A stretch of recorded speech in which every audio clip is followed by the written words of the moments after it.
Hi, how's it going? It is another Friday, another episode of Heavy Metallurgy, number 94-ish.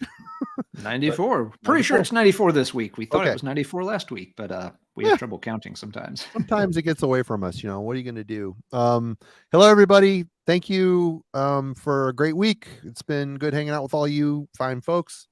We had a review up on Monday. Wednesday, we had an album club, and tonight is the normal show. Before we get into it, I just wanted to remind people that we are also on Twitch. We're on Instagram under Heavy Metallurgy channel. And yeah, I'm thinking that's all the stuff I really wanted to say. Oh, and of course, anybody who wants to support the channel, like, subscribe, comment. I try to comment on everything. Sometimes I'm a little late doing so. Alan does. He gets in there as well. Super chats are available. Anybody wants to throw us a couple bucks for the swear jar, that's completely awesome too. Not necessary, but we do appreciate it. It goes to the cause for sure. Alan, hello. How are you? I'm good, doing good. It's been a busy week. It's been one of those days where no matter what you try to do, it goes very, very slowly. So it's like, grr. But done with all that stuff now, and ready to just have some fun, hang out, and talk some heavy metal. Hello to lots of folks in the chat, typing out some hellos and greetings as we get started here. TJ, tell Tammy my nose itches. It means I'm going to kiss a fool. Anyway. And Melanie Mel is in the chat tonight. She may or may not still be angry about the money spent on that Celtic Frost art book. So just saying, if there's any sniping going on there, well, you know what happened. I think she's angry about other things, but you have to watch last week's episode to find out what the deal is with that. I'm trying to throw Melanie under the bus to draw fire away from myself. Yep. It's like, here's another target. Right on. But Alan, why are we here tonight? What's the show about tonight? It's about heavy metal, Marty. The same thing it's about every week. Well, I assumed that, but I felt there was more of a deeper meaning behind it. Oh, you want me to explain tonight's topic? Okay, tonight's topic. That would be awesome. Well, okay, well, sure. Just why didn't you say so? Be specific, man. Yeah, tonight's topic stems from something that our guest has said on a few of his episodes over on his own channel, The Metal Theologian, and we'll bring him in here in just a second. But yeah, the basic premise is, Aaron, when musing on new wave of British heavy metal from time to time, has mentioned that he feels like there's not a ton of really good albums that were made by bands during that time. In general, and I'm not putting words in his mouth, he can correct me here in just a second if I'm flubbing it. But the idea is that he's like, really, if you stop and think about it, how many good full-length albums were actually made by bands back then? That if you stop and think about it, a lot of the really highly regarded stuff is either singles and EPs, or it's on compilation albums. And so, he's kind of, it's, a rhetorical question, but he asks out loud, how many really good full-length albums were actually put out during that time? And of course, a lot of people's knee-jerk reaction to that is, you're being a jerk, Aaron. There are lots of good albums, right? You got to be a jerk about it. But I think it's a fair question, and I really don't know how many there are. You'd like to think there were tons, but Aaron's a very insightful and thoughtful fellow, and seems like it might be worth exploring. So what we're going to do tonight is try to get a sense for exactly how many really good albums were made by bands back then. That's kind of the goal, and there's going to be a few, tangents and a few rules for that. But before we go any deeper, by all means, let's bring Aaron in here, and he can explain how I just completely misinterpreted his original statements. No, it's fine. I just got to say, Depeche Commode is pissed because I was talking shit about The Cure a day or two ago. Before we get into the topic, I do want to throw out Aaron put out one record some years ago under the record label Beer and Jesus Records, by a German band called Madhouse. The name of the album was First Damage. It was their 1988 demo pressed on LP. He's been sitting on these copies in his closet for years and years. Let's pop this up. It's a nice colored vinyl. I finally convinced the guy to get this up on Bandcamp, which The link is in the description for all those that are interested. Aaron, why don't you take it? Take it from here. What do you? What's up with this record? I was actually going to show the colored vinyl, but this is one of the test pressings. This is one of only 5 black vinyl ones. I got these done so long ago that it took them a couple months to press it up, and they felt bad, so they threw in the colored vinyl for free. Ah. Okay. It's funny that that's a 20-year-old album now.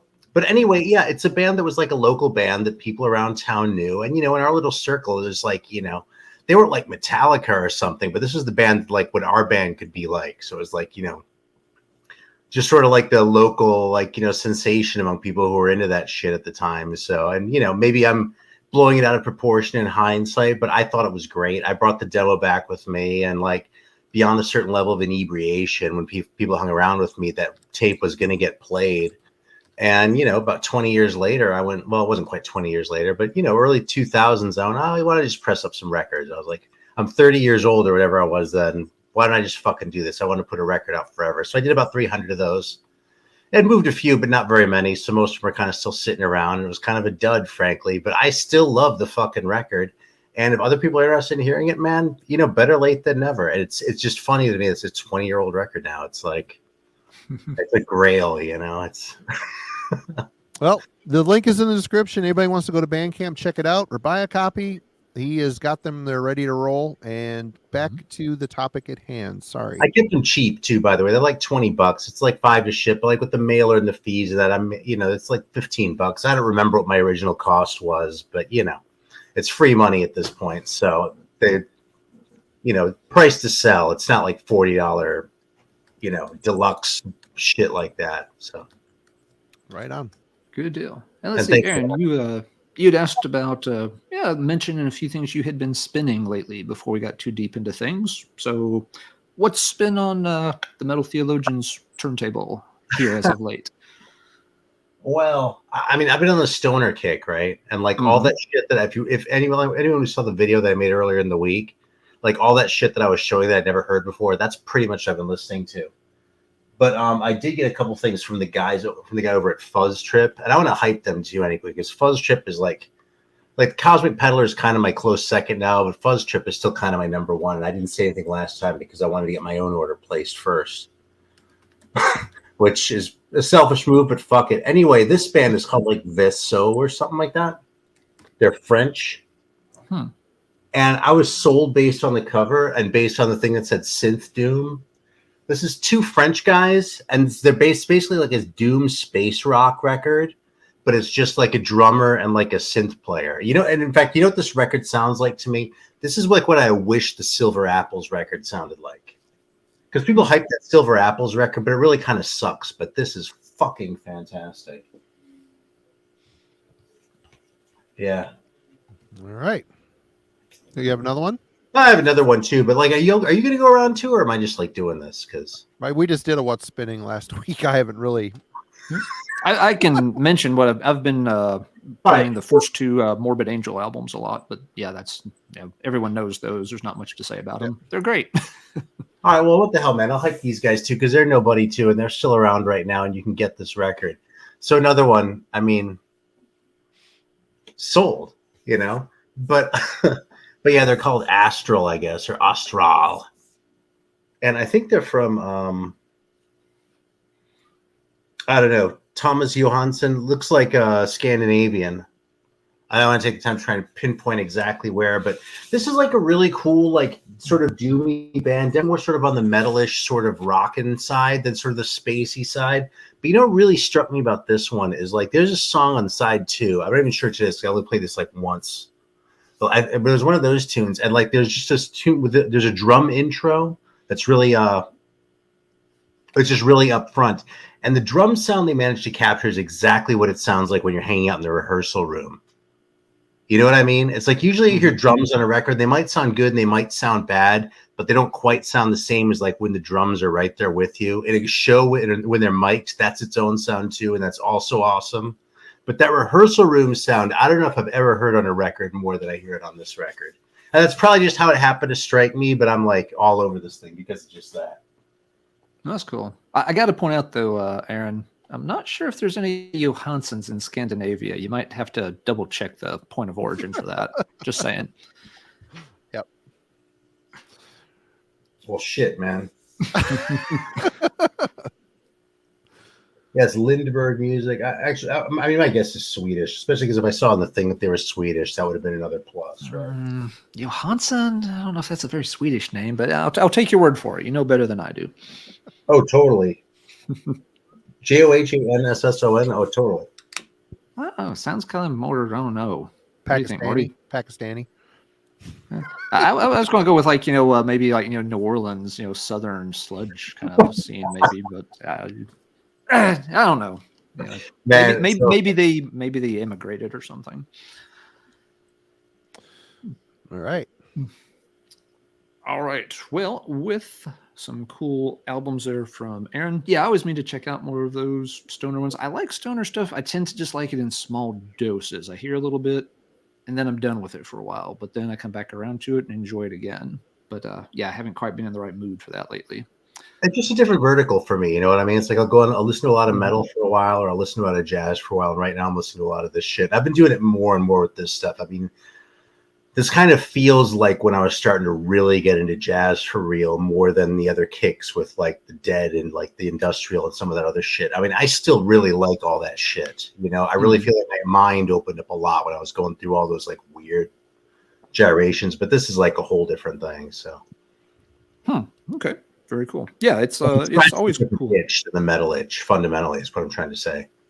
Yeah, I think anybody that sticks around with metal or any type of music long enough, and you're going to start to branch out. You're going to go through those phases where you're just a little burned out on what you're used to hearing, and you'll explore some things that are maybe tangential, a little bit outside the box. And I think it's a good thing. People show me other stuff. Show me a metal fan who's never heard of Uriah Heep, and I'll show you someone who hasn't been collecting very long yet. Yeah, exactly. Yeah. Or and you can start to then figure out where a lot of bands get some of their different influences. It's like, oh, they brought that in from this weird neo-folk band. I knew they had a weird sound, but I didn't realize it was from like a neo-folk background or from a 70s prog background. And it makes you kind of appreciate the music even more when you understand how they kind of where it came from, how they pieced it together from other genres. Because a lot of those bands starting out, there was a time when there was no heavy metal, and they had to create this by listening to other shit and combining it in different ways. Yep. I think On the Corner is a mind-blowing fucking record, by the way. Just a little shout out to James G. Warrior there. If I were one of the record club guys, that would be one of my picks. Oh, there would be some complaining. On the Corner specifically, you might be surprised. If you haven't heard that record, it's not what you think it is. It's fucking, oh God, it's so good. Yeah, Wishbone Ash. They even amongst the different 70s bands that don't get mentioned quite as much, Wishbone Ash always seems to be the last one that gets mentioned, and that's just not fair. It's not fair, and they're so bizarre. The few albums I have heard are so strange. They don't really sit anywhere to me. I don't know. I don't know. I've only heard a couple too, but they didn't seem that off the wall. I mean, they're not. It's just pretty good. They're not really metal. I don't know what the heck they are. They hard rock. I don't know. It's just weird. They're weird. I didn't know how to take them. Zoller made me a comp back in the day, a mixtape, and I've heard some other stuff too. It's good. There's some good stuff, but yeah, I've got one or two over here on the shelf. I don't know their catalog really deep, but I've got one or two of them. The only one that I really love is Argus. I really do love that record. That's the one most people seem to gravitate to as well. I think that's right. Like Pilgrimage or whatever it's called in the first one, and that live one too. And I like them all.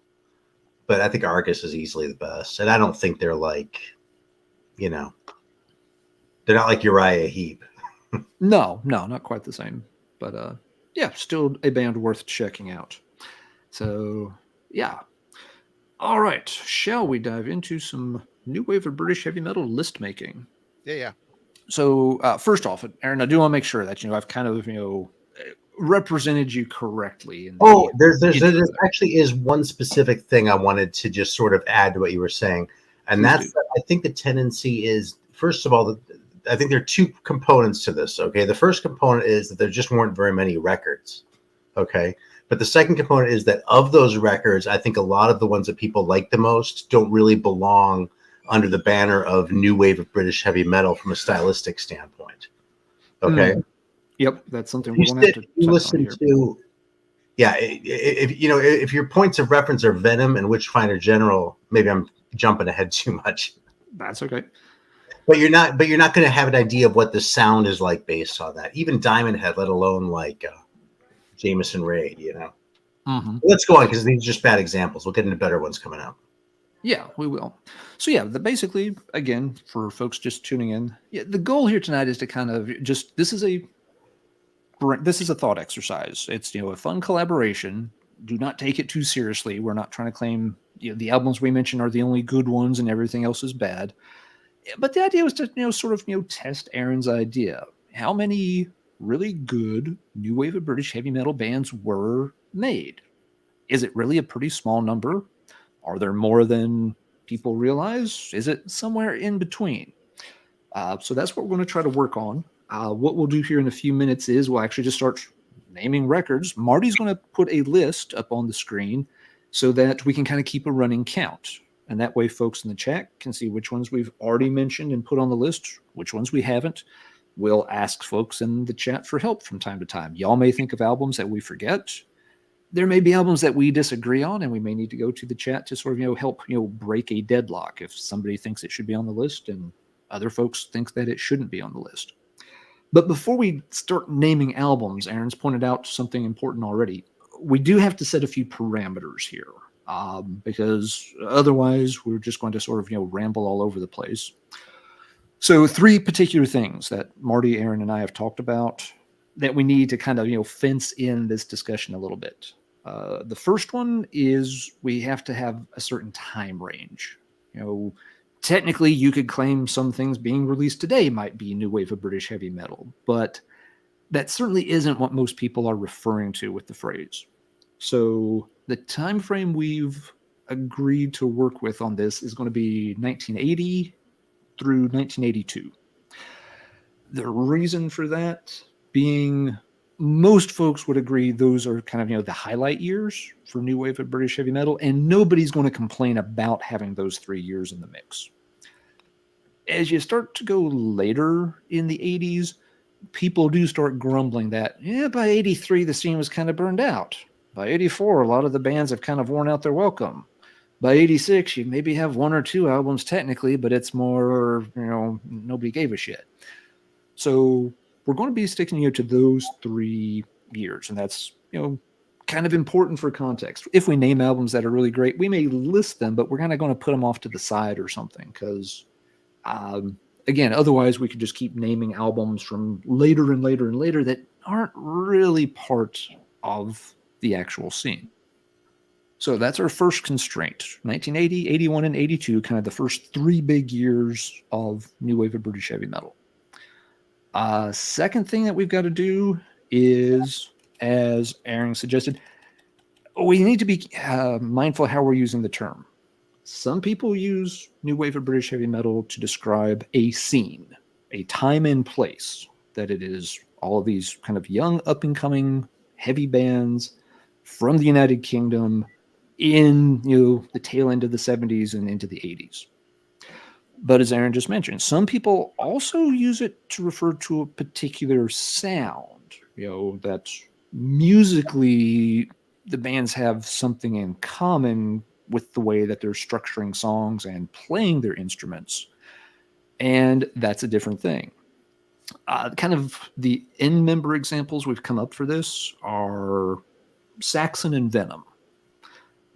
Saxon is the band that sounds like new wave of British heavy metal if ever there was one. That is the quintessential sound that Aaron's referring to. So you have those kind of bands, but you also, as he mentioned, you have a lot of bands that are part of that scene that have very different sounds. Aaron, you mentioned like Witchfinder General. That's a great example. Very few bands on that scene had that Black Sabbath vibe. Venom was definitely part of the scene, but they don't sound anything like Saxon or that kind of traditional British metal at all. They sound like Venom. They were always kind of their own thing.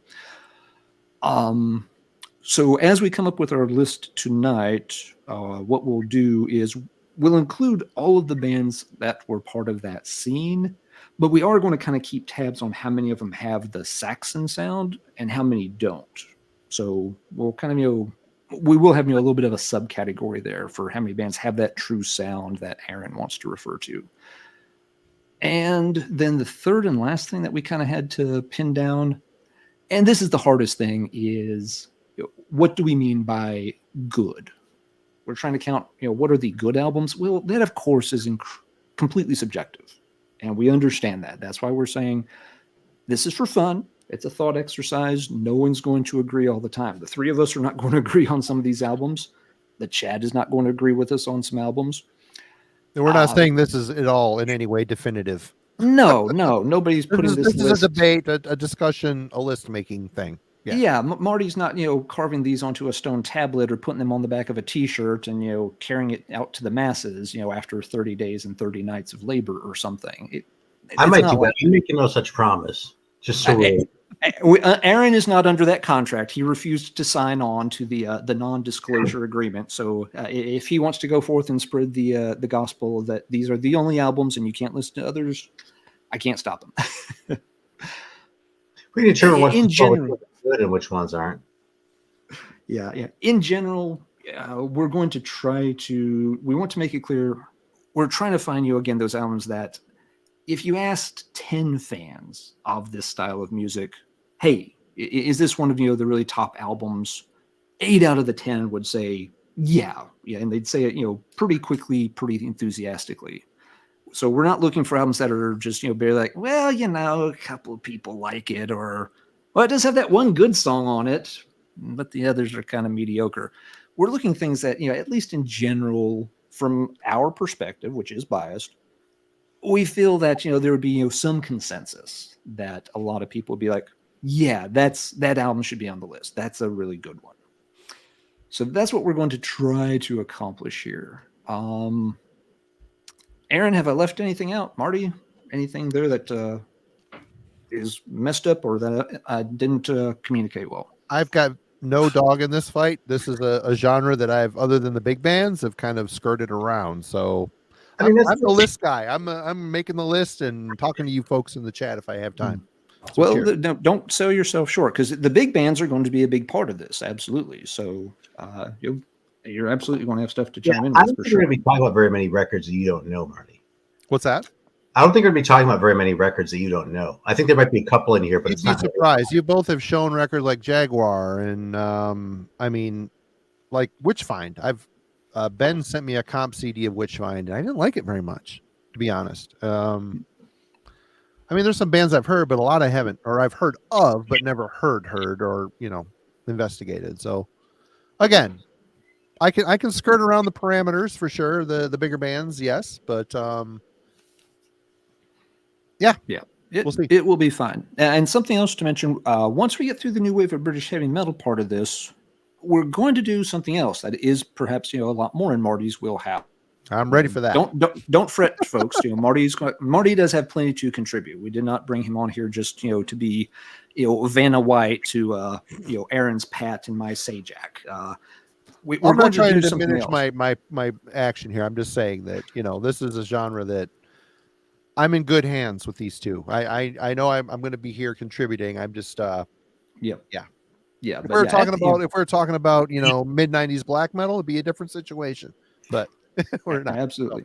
But yeah, so the end goal is again to come up with a list and see how many albums we actually have on it after a while. And something I want to do, last thing before we start putting albums on a list, I want each of us to guess.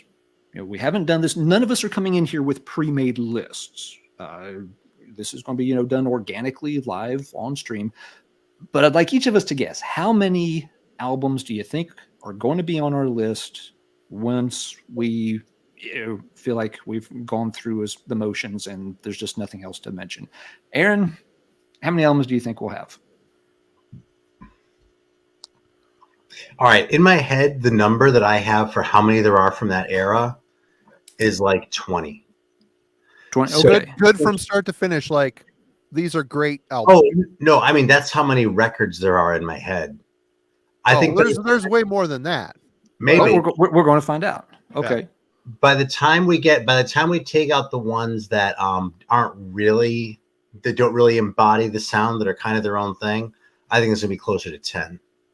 Okay. So you're thinking there's going to be like 10 on Team Saxon. Yeah. I think there are going to be 20 records we really like, and then there are going to be 10 on Team Saxon. I might be way off. This is just sort of my gut, you know? No, that's fine. Again, that's the whole point here. I've talked about this more than once. I've said several times in videos, I think there are only a few records that are really great. What do I mean by that? The number I have in my head is about 20. It's been that for a long time. So if we do this and it turns out to be 10, I'll be like, oh shit, I thought it was more than that. If it turns out to be 50, I'll be like, yeah, I guess I overlooked some pretty obvious ones, didn't I?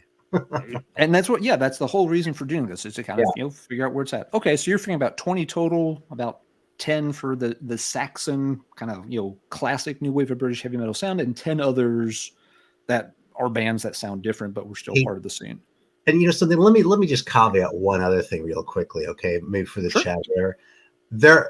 I have no expectation, and I'm sure Alan doesn't either, that Alan is going to mention any record tonight that I haven't heard of. And this isn't because I'm not that great. It's just because this isn't because I'm such a genius. It's because there just aren't that many, and I've listened to a lot of records. I've looked really hard for as much of the shit that I could find. What I have. What I don't have, I know I don't have. And I don't think there's really much out there beyond that. So that's another thing y'all can keep an eye on. When it comes to these definitions, I think that alone is kind of part of the issue. You know what I mean? Yeah, I don't think... absolutely shocked if you pulled out something that was just a curveball that I'd never heard of. Something like that Widow record, the Widow record, the Ritual one. If you pulled out something like that, I would be floored. I just don't think it's going to happen. And I'm not probably won't you either. No, I don't think so. And that's important to point out here. Yeah, we're not trying to stump each other with the most obscure things no one's ever heard. That's not the goal here. The goal is the well isn't that deep. There isn't that obscure. What's the most obscure new wave British heavy metal record? LP. The Volts record? Maybe Warrior Let Battle Commence? Maybe, yeah. Widow would have been for a long time. Absolutely. That one's become more of a known quantity. So yeah, I mean, those are those little big grails. The Cracked Mirror one, maybe. I don't have that one, but it's 84 and nobody likes it. No, it's not very good. I almost pulled out that Exploder one, but I was like, I don't know if this is really good enough to hype as one of the good ones, and I just showed it recently. Yeah. But yeah, I mean, it's a scene that's been mined for decades, and you eventually do get, to the point where you've looked in pretty much every corner. It does happen. All right, but Marty, what's your guess? Again, we're just guessing for fun. None of us know where this is going to end up. What do you want to guess? You got to take into consideration, this is a genre that, when it finally took off, it started to explode. It grew really hard and really fast.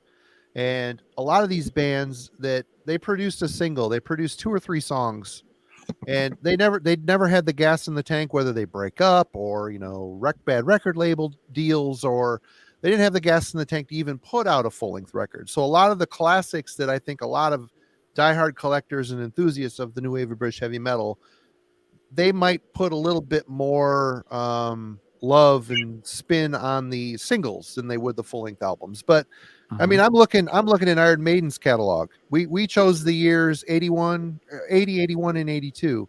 Maiden put out an album each one of those years. You can argue that they're not great from start to finish, but I would say 2 of those albums, one of them in particular is perfect. Another one is damn close to perfect, and the third one is got some issues. So I mean, right there is 3 albums by one band that most people, I think, would consider to be worthy of being on the list. And I would say in the 30s, to be honest. I mean, I know there's not a lot to pull from, but you start thinking of the Angel Witches of the world and the, Venom, whether you can even consider them a new wave of British heavy metal. They had 2 albums that come out? We're going to find out. Yeah, they had 2 albums that came out during this time zone we have. All right. I mean, I'm in the 30s. I think I'm a little more enthusiastic, and these would be 30 albums that I have not heard. Most of which I have not heard, but I can't imagine there's only 10 good fucking records that come out of this scene. It's just 10 or 20. There's got to be more than that. For people to still be clamoring about how influential and how great this genre is. I mean, you look at like Norwegian black metal, you can name 20 records right off the bat from the mid 90s that are still considered classics this day. You want to know what I think the secret is for most of these bands? What? I think they had this much influence, but the people they had this much influence on had a ton of influence. Yeah. And yes, I'm talking about Metallica. Sure. Absolutely. So what do you think, Alan? I'm kind of playing with numbers here and thinking I want to go a little higher. I want to say 35, and I want to break it down. Let's see, my breakdown may be the weird part. I want to say that, I want to say 35 total. I want to say we have maybe about 10 in the Saxon camp, but about 25 in the in the Venom camp. So I want to push about almost 3 dozen total end up on the list, but that the majority of them are bands that maybe, have a sound further away from that core identifiable, Saxon kind of style. Let's see. You might be waiting a while.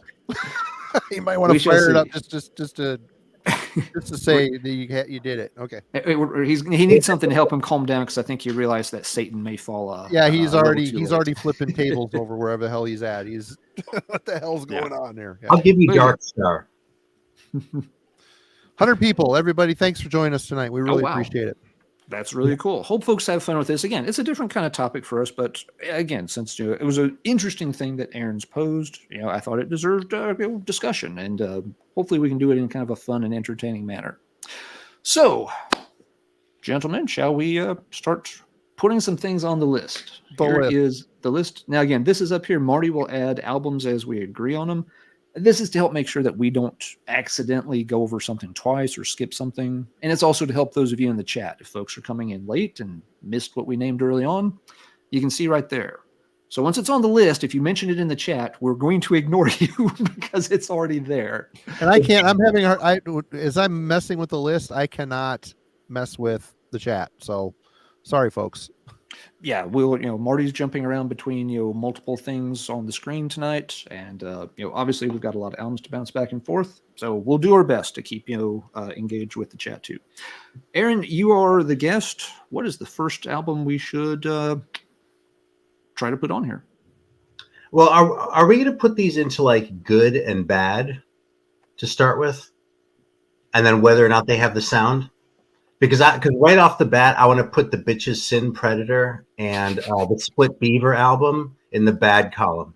We don't need a bad column. We now, if we do that, yes, we will be here until Sunday afternoon.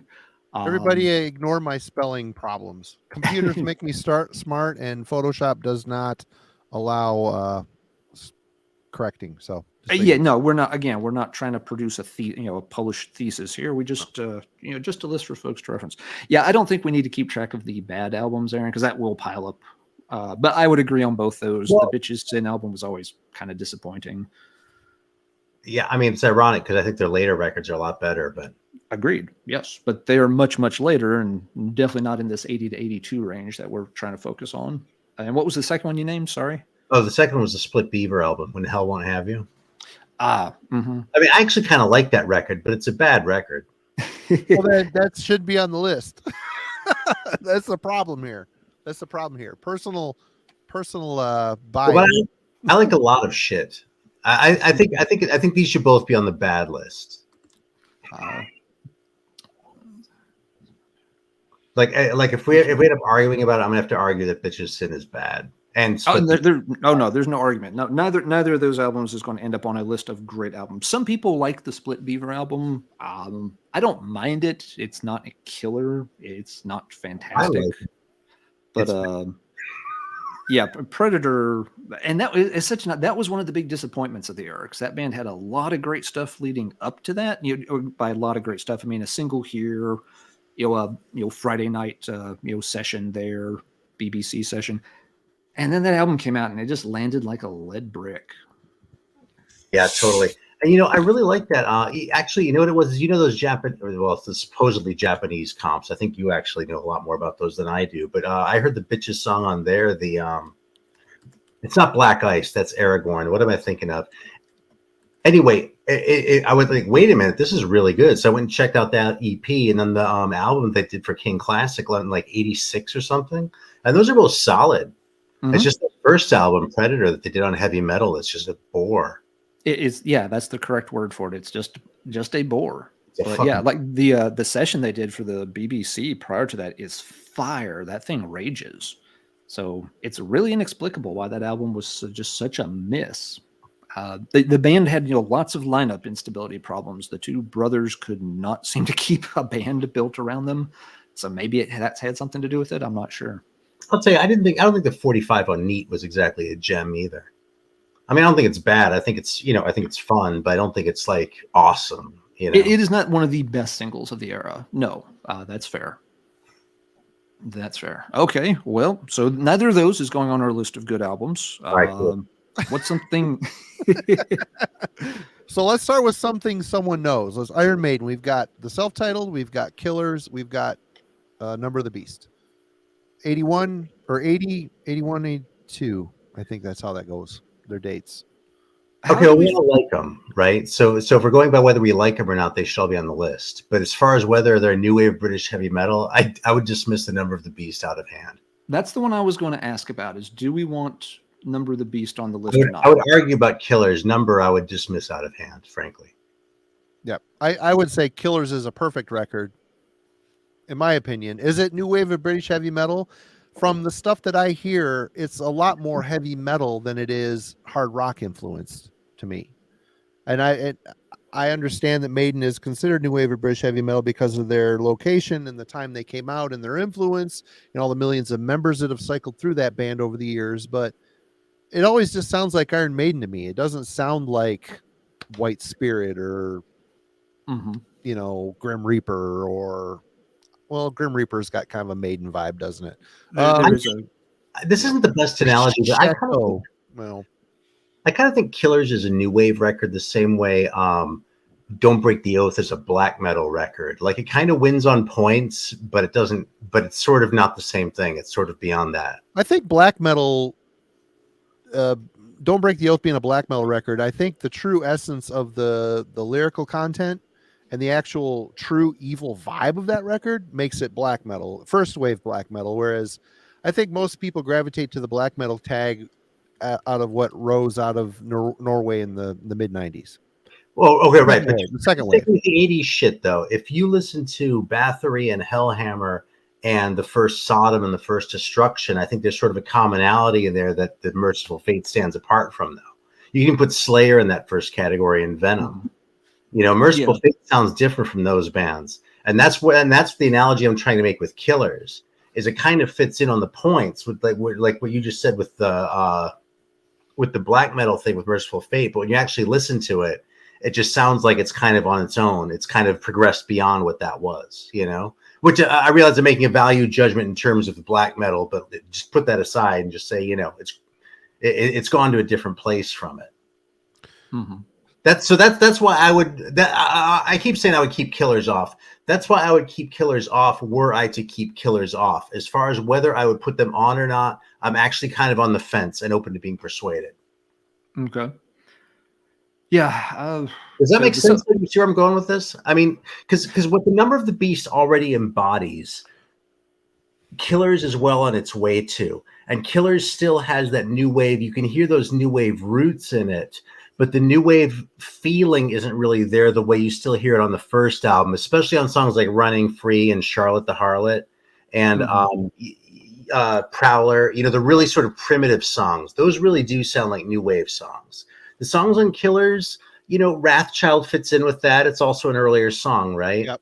It's more, they start to get more aggressive, little less street. And a lot more aggressive, I think. But they also get a lot more complicated, too. The first one already had Phantom of the Opera on it, which I would use if I were going to try and argue that one off the list. But I think that still falls in. It's just on the proggy end of that spectrum, But I feel like even though, I don't know if any of the songs on Killers are actually longer than that one. I don't think they are. But I think that as far as that kind of songwriting, I think they really moved I think that's really where they moved outside of that new wave thing, even though they still had Paul Di'Anno sort of bringing that rawness. Right. Mm-hmm. Oh my God, I screwed this up already. Everybody Why bear don't with you me here. fucking spreadsheet or something. I got to the setup late, so I shouldn't say that. I'll shut I'm up. going to say Iron Maiden self-titled. That I think we can all There's no, agree. yeah, everyone's fine with that one. Yeah. Yeah. A case can certainly be made for killers. I get what you're saying. Starting to sound different. Maiden pretty quickly, evolved out of the entire scene and the sound of new wave of British heavy metal. They didn't stay there for more than 2 albums worth. So killers could be a bit on the fence. I don't know. We need a call on this, folks in the chat. Is there any strong feelings about whether killers should be considered this, or had Iron Maiden already just moved and evolved too far to have killers still count? Should have done a spreadsheet. You're right, Aaron. Oh well, I didn't. I think too many people like that record, and I'm going to get outvoted. I mean, I love Killers. That is an amazing album, but I see what you're saying. Oh yeah. Here's the thing, though. We can also put it down for now, and then fill out the rest of the list, and come back to it and see how we feel. Yeah, we can. And so yeah, let's go ahead and add it for now. So let's put on Welcome to Hell. Everybody likes that. Move to Right. Venom. Yep. So all right. So we got 2 Maidens, then Venom's Welcome to Hell. Yep. And you can always abbreviate too if you need, Marty, if it's easier. Let's put Welcome. We all know what that Fine. means. Yep. And So black metal, would we put that on there? I think black metal's a better record than Welcome to Hell, but I think Venom, they're another one of those bands. Their location gave them the luxury of being considered new wave of British heavy metal. They're on some British heavy metal comps, but they're way more punk. If you're going to throw out like Killers for being kind of punkish at times or here and there, I mean, there's a lot of punk in Venom. There just is. You know what I think we should?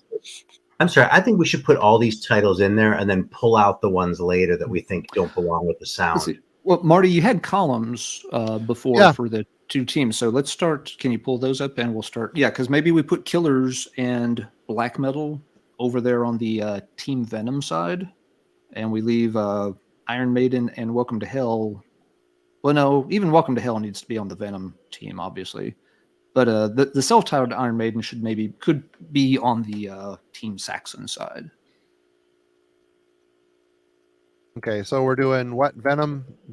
You know, that's funny. Welcome.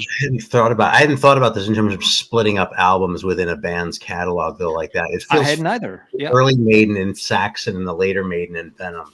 I hadn't thought about that either. But here we are. Yep.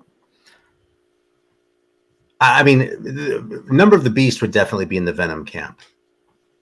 I don't know if Number of the Beast even is it already just too far gone to even keep in new wave of British heavy metal for sound or scene. Was the band already big enough that they had just kind of transcended that? Oh yeah, I mean, honestly, the only reason to put him in would be that it's an 82 record from Britain that we all like. You okay there, Marty? I should not have done Photoshop, everybody. I shouldn't have done it this way, but I wanted it to look cool. And anyway, go ahead. It'll be fine. I'll get it. All You're gonna have to watch me, fumbling around here like a monkey humping a jug, but we'll get it. All right. That's all right. All right. Another one we need to talk about, folks have already asked about in the chat, and it's the same problem a bit as Iron Maiden, is Def Leppard. The first 2 albums. How do we feel about those? I think the first one is very much so. Wouldn't you agree?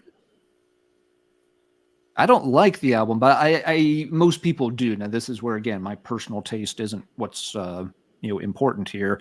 A lot of people do really like that album. And It's funny. I'm completely with Alan on this, on every count. I don't like that album that much. I think people make a much bigger deal out of it than it deserves.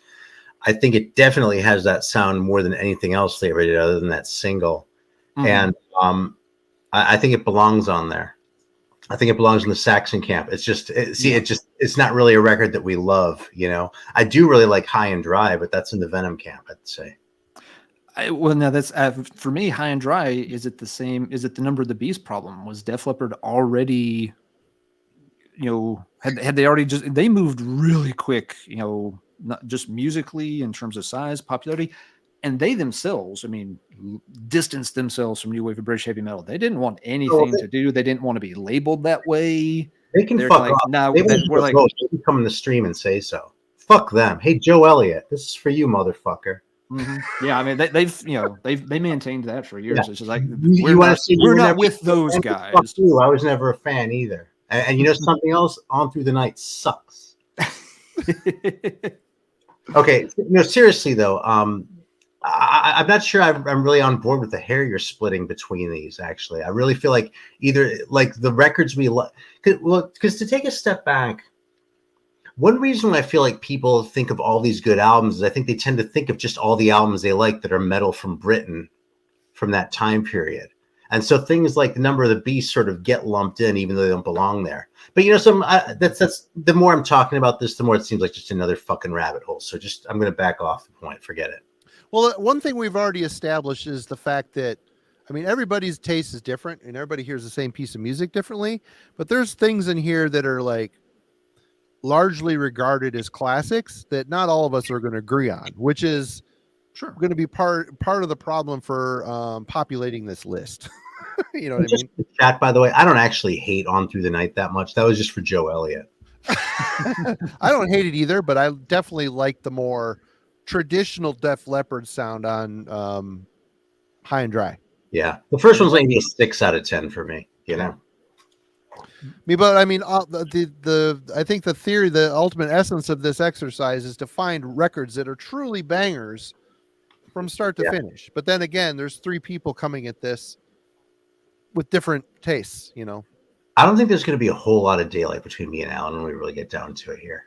Probably not. I'm not expecting there to be it, but we don't know. Right on. But okay. But so we've got High and Dry. We put on Team Saxon. What we did High and Dry, not On Through the Night. Sorry. My mistake. On Through the Night, yeah. On Through the Night is on Team Saxon. What did we want to do with High and Dry? Is it either way, man? I don't care. Is it new wave and British heavy metal? We either put it in Team Number of the Beast or in Team Venom. No, Venom or off. I don't care either way. Yeah. My thought is that it would be a Number of the Beast situation and that it doesn't make the list, but feel free to disagree. If we're leaving off black metal, let's leave off High and Dry. Okay. High and Dry is too far gone. Okay. Folks are asking about Saxon. Shall we talk Saxon? Now, would I put Saxon? Let me get this right. Would I put Saxon in the Saxon camp? You damn well better. Or the Venom camp. I just want to make sure I do it right when I pull the trigger. Okay. You know, I really wish Saxon had made a Venom camp album. If they had made a Venom camp album, they would be so much more interesting. They made a Hysteria camp album. Of those, maybe 3 of those 80 to 82 era Saxon albums, which we're going to get into quite extensively next week. Wheels of Steel. Everybody likes Wheels of Steel. Put that one down. That's an easy one. Wheels of Steel is an easy one for, agreed. There it is. And so, then the question is, which others? From that time frame, you've also got Strong Arm of the Law, Denim and Leather. Just those 2. Power and the Glory is a little bit later at 83. How do we feel about Strong Arm of the Law? They're all kind of the same, aren't they? They are. Are they all good enough to make the list, or did one of them dip in quality where we're like, maybe it's a little more of a mediocre album as opposed to top tier? I'd give you Strong Arm of the Law. I might even give you Denim and Leather, but Denim and Leather's already a little late, isn't it? Isn't that like 83 or 84 already? No, Denim and Leather's still 81. Oh, really? Okay. Yep, they did 2 in 80, so they cranked out they cranked out like 4 albums in 3 years there. I'd agree with you, Aaron. Strong Arm of the Law should be on Team Saxon. Denim and Leather it's definitely the weakest of the 3. I mean, it has some good stuff on it. At least it's good as On Through the Night. It's got Princess of the Night, Never Surrender. Let's put it on there. Okay, I'm okay with it being on, and I'm not married to it. All right, Marty. So we got 3 Saxon albums on. We got Wheels, Law, Denim. I've got them all perfect, all on the same line. Okay, perfect. You might want to give them their own lines if we're going to count them. Okay, I will do that. If it isn't too much of a pain in the ass, but it might be easier for tallying. Could be. All right, chat. What's I'll put Law. Strong Arm of the Law, yeah. And then Denim and Light. Let's see. Yeah, actually, someone earlier was saying 70. Why did we start with 80 instead of 79? Yeah, when we talked about this before the thing, literally the only album we could come up with that came out in 79 that was a full album and wasn't a comp was the first Saxon, which neither of us liked that much. Yeah, I mean, it's a pretty primitive album. So, yeah, there just weren't any albums in 79, so it didn't make any sense to include it. Frazier, this is also something we talked about, what to do with Judas Priest. By 79, Judas Priest had already been in existence for 10 years or more. While they were certainly popular at the time and such, it's hard to call them part of the new wave of British heavy metal when they were already celebrating their 10-year anniversary. So we decided Priest is not part of the conversation. Well, you could also say the same thing about Motorhead. I mean, 1980 is their seminal Ace of Spades classic, and then 82 they have Iron Fist, and 83 they have Another Perfect Day, which I personally love that record. Yeah, both Priest and Motorhead were making really great albums in that time. They were certainly popular. They were a big draw for heavy metal fans at the time, but they had been around a little too long to put as a prime thing in that scene. They helped shape the scene a ton. They were there before, though. Judas Priest is the band that probably inspired a huge number of the kids who were in new wave of British heavy metal bands to start playing. But as such, again, they're kind of the progenitor of the whole thing. They're not one of the kids. They were already old enough to be halfway to retirement by the time this was happening. And there were a lot of bands, if you really look at it, who were older bands who sort of adapted for the times and made a good record or two. I really like Power Supply by Budgie. That's a really good new wave British heavy metal record, but it is the same way British Steel is. It's one of those records made by an older band that was already established. Or, I'd say the same thing about the Gillan records. I mean, I really like Mr. Universe, but I just don't think it's honest to act like that's where the vanguard was in 1980. No, exactly. They were following the kids who were 10 years younger than them, not the other way around. Yeah, especially with folks like Gillan. I mean, they had already been very popular and then kind of dipped in popularity, and we're kind of looking to start to ride the wave back up towards the top. You're not part of the new wave if you're in that part of your career trajectory where you're trying to come back up the other side of the U-shaped graph. I'm getting the feeling that Venom is going to be the only band in the Venom camp. No, let's put Filth in there right now. Tank, Filth Hounds of Hades. Great record. I think it goes in the Venom camp. Yeah, Eric was just asking about that. All I'm checking is the dates. I don't know when it came out. Filth Hounds was 82. Yeah, I've got no problem with, I think most folks would agree. Filth Hounds of Hades is one of those. Yeah, it's an album and tons of people like. Most folks would give that a thumbs up for great new wave of British heavy metal. And put in Witchfinder General, Death Penalty. Good call. Yep. Isn't that 82? I'll double check, but yes, I think the first one's 82. The second one is 83. It's fantastic as well, but it's going to fall outside our timeline if I am remembering correctly. Witchfinder General. Again, we didn't do pre-baked lists here, so some of the stuff we got to look up and confirm as we go, folks. Witchfinder Generals, Death Penalty 82. Friends of Hell 83. So yeah, just the first one. Cool. All right, you want to go back to the Saxon camp? We can put Diamond Head in there, can't we? Yes, Diamond Head. We've waited long enough to mention Diamond Head, Lightning to the Nations, and that can definitely go on Team Saxon.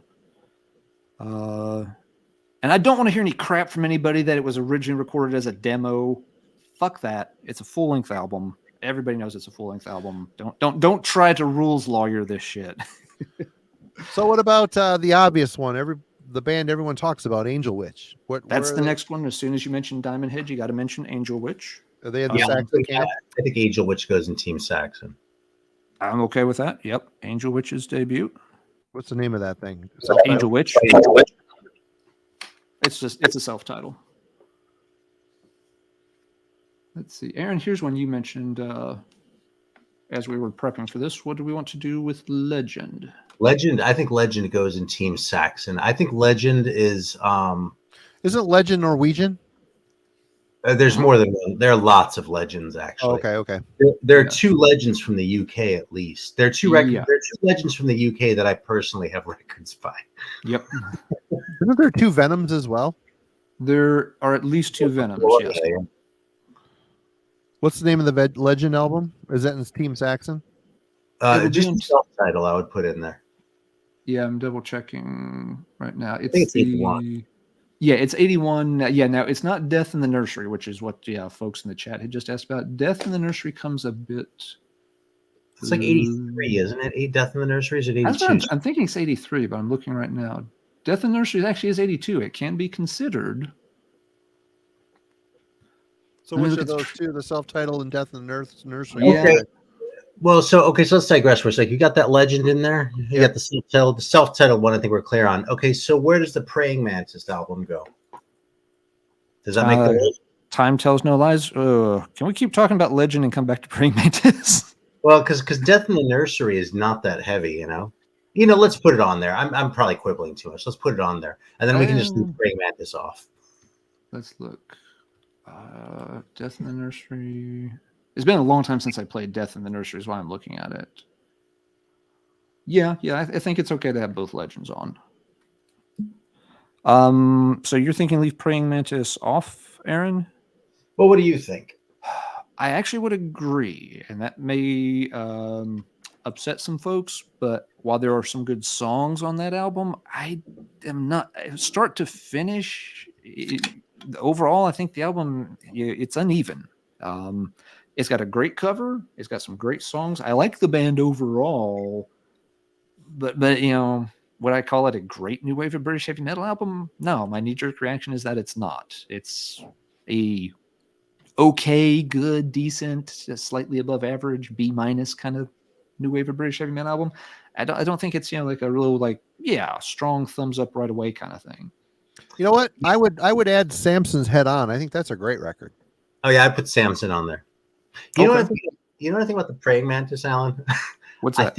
I was thinking that for me, that Praying Mantis vibes out about as much as Jaguar does. But I also like the Praying Mantis record a lot more than the Jaguar record. And the Jaguar is totally new wave British heavy metal sound, which tells me that if they're vibing out the same, that I'm cutting Praying Mantis way too much slack on that front. So it should probably be off. Or maybe you're not giving Jaguar enough credit. Dude, I've tried so hard to like that. I mean, let's put it on there for Team Saxon. Now Jaguar is too late. Jaguar is 83, so we don't even. Is it really? Okay. It is 83. Yeah. So now Jaguar is not a thing. I'm not sold on putting Praying Mantis on this list. What about Tigers of Pantang? That's another one you always hear synonymous. That's a good call, Marty. Yes. Yeah. The first thing to put on there for sure. Let's see. Which one? The self-titled is the first one, Wildcat, is 1980, so that's definitely on, and that would be on Team Saxon. What was it called? What was it called? I'm sorry. Wildcat. That's 80. Let's see. That one's 80. So Spellbound and Crazy Nights and even The Cage. There's 4 of them that can be considered. What do we think about Spellbound? Well, no one's going to put in The Cage, are they? I hope not. Or is it going to get in under the high? If they do, they're banned. Okay. All right. So then we're talking about 3. So yeah, really 3. Spellbound? I'm okay with Spellbound. To tell you the truth, I don't have the 3rd one. Spellbound's the 2nd one, is it? Or is that the 3rd one? Yes. No, you're right. Spellbound's the 2nd one. The first one with the new vocalist. Okay, so Tiger's 2nd album, Spellbound. Yep. That's fine. Yeah, Crazy Nights. I like several of the songs on Crazy Nights, but I don't think it's in that Praying Mantis vein of it's good, but I don't think it belongs on the list of the really, really good stuff. Okay, so here's the thing. Here's the other question that comes into play. And this comes into play for Saxon too, even though I didn't articulate it correctly. Okay. If Tigers of Pantang has this many albums that meet a certain minimal threshold of acceptability, do we still feel like we should withhold a couple of those albums because we're putting a thumb on the scale by putting 4 albums by an overall good but not incredible band? You see what I'm saying? Like if we were putting down 4 Saxons and 4 Tigers, we already almost hit that 10. But those records aren't really good enough to put that much weight on the scale in favor of there being that much good new wave of British heavy metal. Oh, that's something I think we'll want to look at the end is like how many different bands are represented Right. on our list too, to try to try to correct for that. That's a fair point, Aaron. That our list, as you've already pointed out, we're already getting a longer list than maybe any of us guessed. But we will want to look at this. May be weighted towards just a few groups getting multiple albums apiece. It's not going to be that there's 50 albums by 50 different bands. It may be. Maybe we're going to get 40 albums, but it's going to be by like only 20 bands or something. And Chad, I'm not ignoring you. I'm messing around with this list. I'm having a hard time. I completely go off the screen, so I can't see the chat. But there's a lot of people shouting for Holocaust, Warfare, Cloven Hoof. I mean, there's too late. Cloven Hoof, I don't remember when the album was. The first EP definitely goes on there. I would let the album in, but it's not as... The album's too late. The album, the first album didn't come until like 84, so it's... Well, before we do that, Tigers of Pantang, am I adding a third album, or am I just keeping one? No, just leave the two. Just two. Yeah, just two for Tigers. Yeah, right. You would take off Denim and Leather for the same reason. Take it off? Do you object to that, Alan? I do not object to Denim and Leather being left off. It's close-ish, but it is the weakest of those three. Yeah, and putting on 3 Saxon records is kind of bullshit. It feels a little weird. They can't all be great. There's got to be there can be only one really truly definitive. Yeah. Again, it is a good album, but is it very good? I don't know. Okay, some folks would leave it on, some folks would not. But yeah, let's catch up with a few from the chat here. Definitely Holocaust. Holocaust Nightcomers, yes. Now, do we consider that Venom or Saxon team? Oh, Saxon, 100%. Want that on Team Saxon? Okay, I'm fine Holocaust, with that. what was the name of the album? I'm sorry. The Nightcomers. Kind of a stupid name, isn't it? I don't know if it's stupid. It's a little odd, but I hope they said this is dedicated to all you out there who come at night. That's right. That's the best. All of the Nightcomers. It's the best time. Am I right?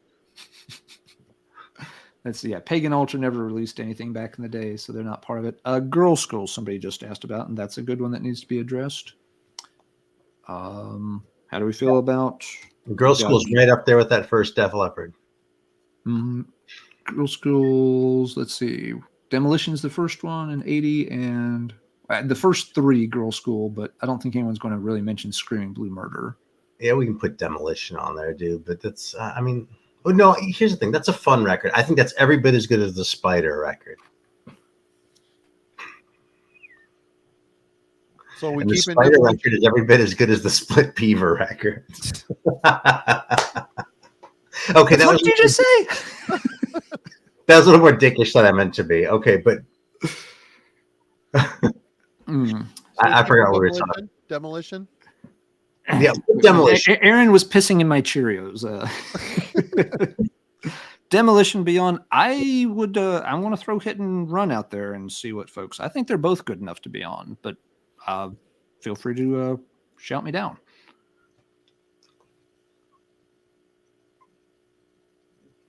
I have not heard either of those, so I'll take your word for it. They're on the list the whole time. It can be removed easily at this point. Now that I'm up and rolling here. So, am I pushing it too much for the second Girl School, Aaron? I still think it's quite a good album. Wait, if you think it's quite a good album and you're willing to stand up for it, then we can leave it there for now, at least. Okay. So, Girl School, Hit and Run, also, please, Marty. Yep, already up there. All right. Killing for Company. Kellen is asking Quartz, Stand Up and Fight. Pritux is asking about Demon's first 2 albums. Demon's first 2 I would put in Team Venom.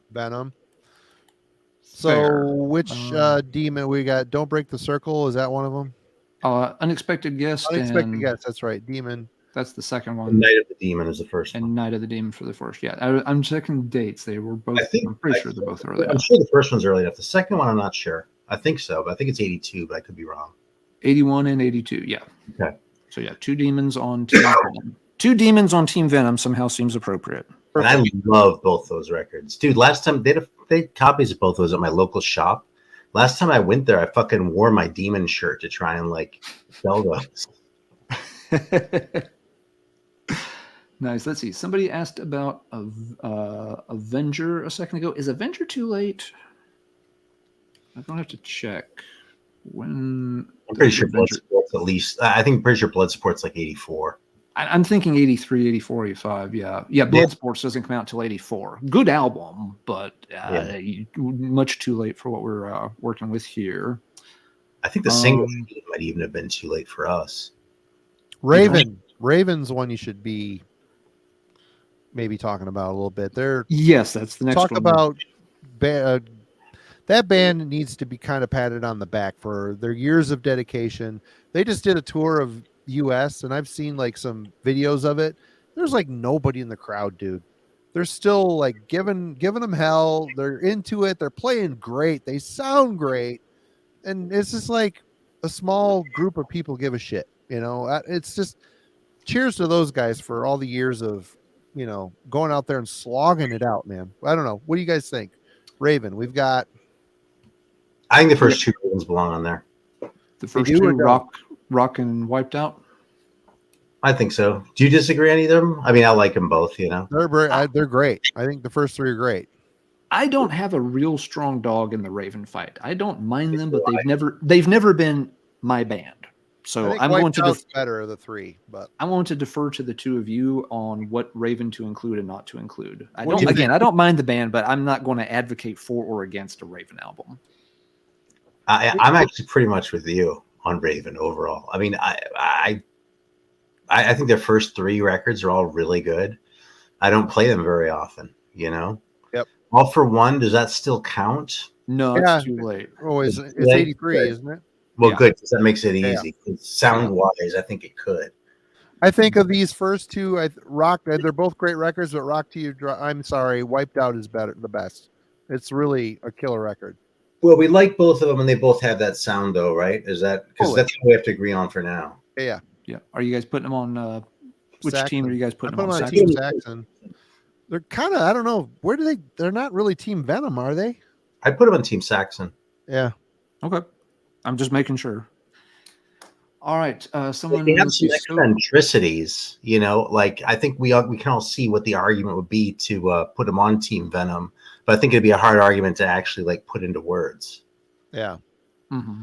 Well, Team Venom, just for the fact they're a power trio, you know, that would be the obvious, but so is Vardis, and Vardis goes in Team Saxon. I don't know if Team Venom was the proper band to pick. Cause like I said, is Venom even considered new wave of British? I mean, they are. Yes, they were very much part of that scene. They're part of it. They were there, but they came up. No, they were a new band on that. I know they sound completely different. I will die on this fucking hill, though. Venom's a new wave of British heavy metal band in terms of the scene, not in terms of the sound. Fair, but I'm going on the scene. Concept. They're a new band. All their stuff is released right there in the classic times. You know, this isn't a case of Motorhead or Judas Priest where they had already 3 albums out or anything. They were very much wired into that whole movement. Now, Marty, you're right. It may have been a weird band to pick for that team. The problem is that team is basically team bands that don't sound anything like Saxon. So yeah, so that's what that category is for. That's our description for it. That's what the function of that category is. It's the bands that are outside the normal standard stereotyped new wave of British heavy metal sound. I just picked Venom because it was a band everybody would know. Dude, I can tell you exactly where Team Venom came from because every fucking time I talk about this, when I'm trying to think of bands that were at the right time, on the right label even, but just sounded different, Venom is always the first one that comes to mind. And the second one that comes to mind is always Witchfinder General. The first one that always comes to mind, or came to mind for me for Team Saxon, was the Jaguar album. Anyone who's watched my videos knows I've always talked about that as being like the new wave sounding record. I think Saxon is an even more apt example, though. So I'm glad Alan thought of that because that's like that's like the center. That's like the center of gravity for better and for worse. You know, well, everything we like about it, everything that's kind of lame about it. You know, so what do people do with that? And that's where the greatness kind of springs forth, I think. Yeah. Joe Elliott says the same thing, that they never felt that scene made them and got them up and running. So dude, here's the thing. Memory is this plastic thing. Human memory is notoriously unreliable.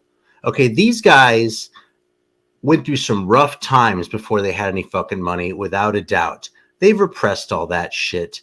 They just know success, and they've been rich for a long time. Maybe the Venom dude hasn't, but Joe Elliott has. And so, like, all this sort of like post hoc rationalization for whatever else then is all just sort of part of the narrative that people are building for themselves in the present. That is obviously what Def Leppard did. Yeah. And Venom is too. I think it's a little bit childish, but you know.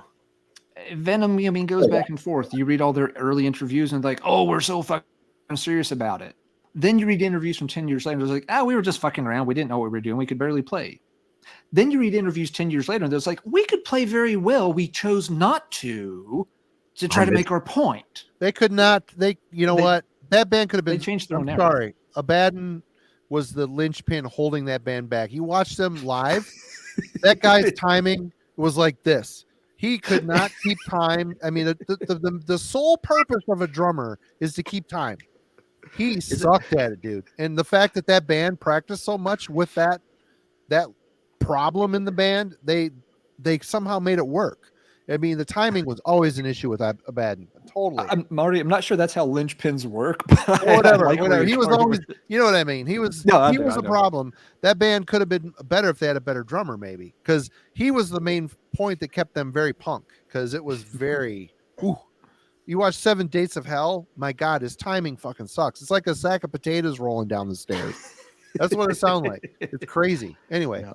But yeah, I mean, Frank, it's kind of what the point Aaron's making, that, they will say things very different now than they would have years ago. Anyway, other bands. Someone mentioned Clientele a few minutes ago. I don't think that's a particularly good album. Sorry if you do like it. I never heard it. Oh, really? I want to say, is it a live album? Or maybe I'm thinking of a different one, but it's a pretty standard rock sound. It's got one song on it I like a lot. I forget the name of it now. Presumed Dead, maybe. It's hard one to track down, and for me it wasn't worth it. So I wouldn't have Clientele on there. Well, we've got Fist, Turn the Hell On. Oops, sorry, Volts. Soldel. Okay. Deluxe said Fist. There's 2 Fist albums. Okay, so we're going to talk about whether we like those. Same thing with Gaskin. While you guys are contemplating, I have to go use a little boys' room. So sure, I'll be right back. Problem. Okay, I was going to say Savage, Loose, and Lethal is the other one that someone's been saying. I think it was James who keeps saying Savage, Loose, and Lethal. Totally. When did it come out? Is the one I would agree it would go. I'm infamous for not being nuts about the album. I agree it will be on. I just don't know if it came out in 82 or 83. It came out in 83. This is why I think we're going to be on the same page, because you and I both think that record is overrated for the same reasons. Yeah. And it came out in 1983, so we can kind of dodge that fire and just be like, sorry, it's a year too late. Well, that's kind of the thing. A lot of that Ebony stuff, it's a step late. Mm-hmm. And that was always Ebony's problem. Ebony was late to the party. Ebony was doing, they were signing the bands who couldn't get themselves signed in 80, 81, or 82. And that was always that's what held their roster back a little bit. They had a lot of good bands. They had some good albums, don't get me wrong. But they were signing the bands in the second wave of the new wave of British heavy metal, the ones that started to sound more samey and a little more interchangeable, like Chateau versus Grim Reaper versus Savage. So, but yeah, Ebony doesn't have any releases in 1980 or 81. The label didn't go back that far. Let's see. Now Soto's got a good one here. Anything by what should we do with Vardis? I only had the first one. I think that totally goes in the Saxon camp. 100 miles an hour. That's the only one I can really speak to personally. Are we okay with 100 miles per hour? As a technicality, it's a live album, but is that still cool? I'll let it go. I would say no. It's a live album. That doesn't count. It's not a debut album. What? It's also their debut album. Yeah, it's the first thing they recorded other than an EP. Yeah, so, another one I have over here as one to discuss is the A2Z record. Yeah, but that's a live album too, and that was their first album. That was that was their first record. That was the first. Live albums got to be called, man. They got to be called. I don't know. Even if it's their first recorded output, You know, granted, it was probably mostly studio anyway, but I don't know. Live albums, they count. Normally, I know the case you're making, Marty. It is a little weird that in some of these cases, when a band got signed to a label, this is what they were allowed to do for their first album, just as a cost-saving measure. So it's not like this is not a live album that's the greatest hits of our past 5 tours. This is the first thing we've put on wax. Okay, so what did I miss? Who am I adding here? You didn't miss anything to be added. We went through some things we decided that were either too late or that we would not add. Yeah, we cut Savage loose and lethal, which I was totally ready to put on, but it's too late. Yeah, it's too late. Vardis, I would be okay with 100 miles per hour from Vardis on the list. I've got no problem with that. Would you agree, Aaron? Yeah, I mean, it is a token record too, but like I said, it's the only one I have. So if you want to make an argument for The World's Insane, I just don't feel that strongly about them. It's really kind of a case. This is another one. This is kind of part of the point here. This is a record that I do genuinely like, but it's not a great record. Well, then we should leave it off. I'm not going to advocate for it being on. Frank is saying A to Z absolutely must be up there. Oh, Frank. If we'll leave it off Vardis, first put A to Z up there. That record sucks. Frank is flipping over tables wherever he's at. Well, Frank was also making fun of Tim Baker's vocals most of the week, so my sympathy for Frank's a little low this time around. Our friendship is already strained. The honeymoon is over. I'm with Aaron. That A to Z album's a little flat. It's not their best material, not even by a long shot. Well, I would not put we're again, just to be clear, we're talking about A to Z's The Witch of Berkeley. It's their first full-length album. Yeah. Once again, it was a live album. It's even on a big label. They were on what, Polydor? And yeah, I think Polydor cheaped out and said, "Oh, we're not 100% committed to you, so we're going to make you record. We're just going to record a live set and put that out as a full album." It doesn't have a good production, but even beyond that, the song list is kind of pretty ho-hum. Yeah, and listen, just being honest about this, man, their best ever wasn't that much better than this. They had the EP, the 12-inch EP. I like all 3 songs on that. It's better than this. Yeah, so do I. Yeah, let's make Frank feel a little bit better. He's asking about Witchfind. What about Witchfind? Okay, well, that's kind of a tough one here. I'm curious what Alan thinks, because this for 80 and 82, we're talking about the first 2 albums. I just pull out Give 'Em Hell. Give 'Em Hell, yeah. Oh, well, yeah, the first 2 are in 80 and the others come later. I put this up there. But it's hard on which camp, man. That album has some real garbage on it.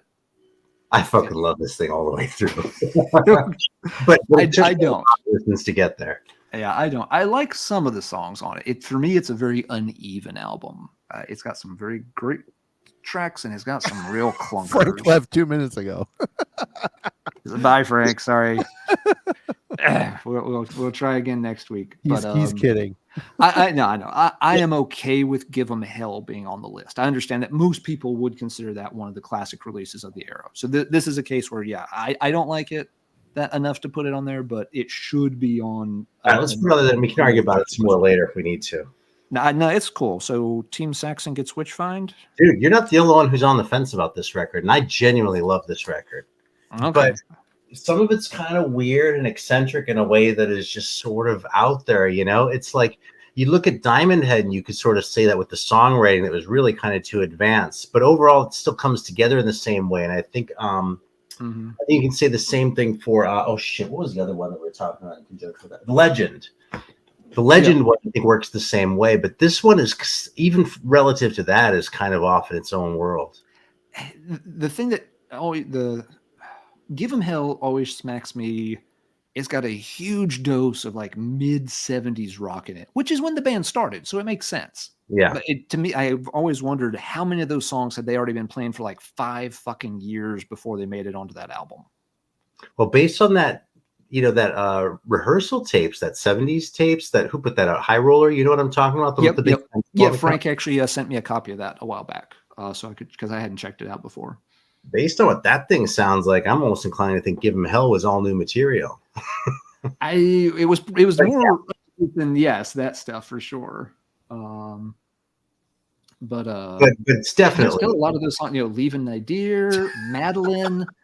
Yeah, some of those songs are just real 70s. Melanie, we won't tell your wife. Madeline isn't on the Your album. secret is safe with us. Madeline's not on this album? No. Really? Oh, my mistake. Is Madeline on the second one? Yeah, it must be on the second I don't know right off. This is the only one I really know inside and out. It could be on the second one. Let me double check. It's Stage Fright. Yeah, there's Madeline. It closes the second album. They should have closed the track earlier. Anyway. Yeah, that one for me has the same problem. It has a few great songs, but it has some real duds too. But we'll leave Give 'Em Hell on there for now. And let's see. Someone's asking about Battle Axe a couple of times. When did the Battle Axe album come out? Yeah, I don't know.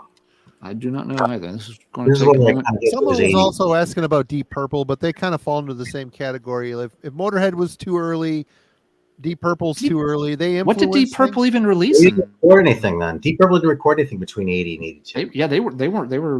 They've been broken up for years. Perfect Strangers 84.